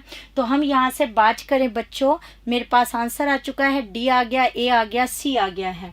निष्ठुर बहुत बार आ चुका, कई बच्चे ये तो दिया ही नहीं है, एक निधन निष्ठुर, कई ये करते हैं, नहीं आएगा, ये होगा व्यंजन संधि, निधन स्थूर आया हुआ क्वेश्चन है, ध्यान रखना, बी नहीं होगा। अब फिर भी गलती करोगे तो वो आपकी गलती है। अगला प्रश्न, निम्नलिखित में से किस शब्द का संधि विच्छेद गलत है? पितृपदेश, पितृधन उपदेश, प्रौढ़, प्रधन, ऊढ़, निरीहि, निहिधन, इहि, नवोढ़ा, नवधन, ऊढ़ा। 51 क्वेश्चन, 51वां।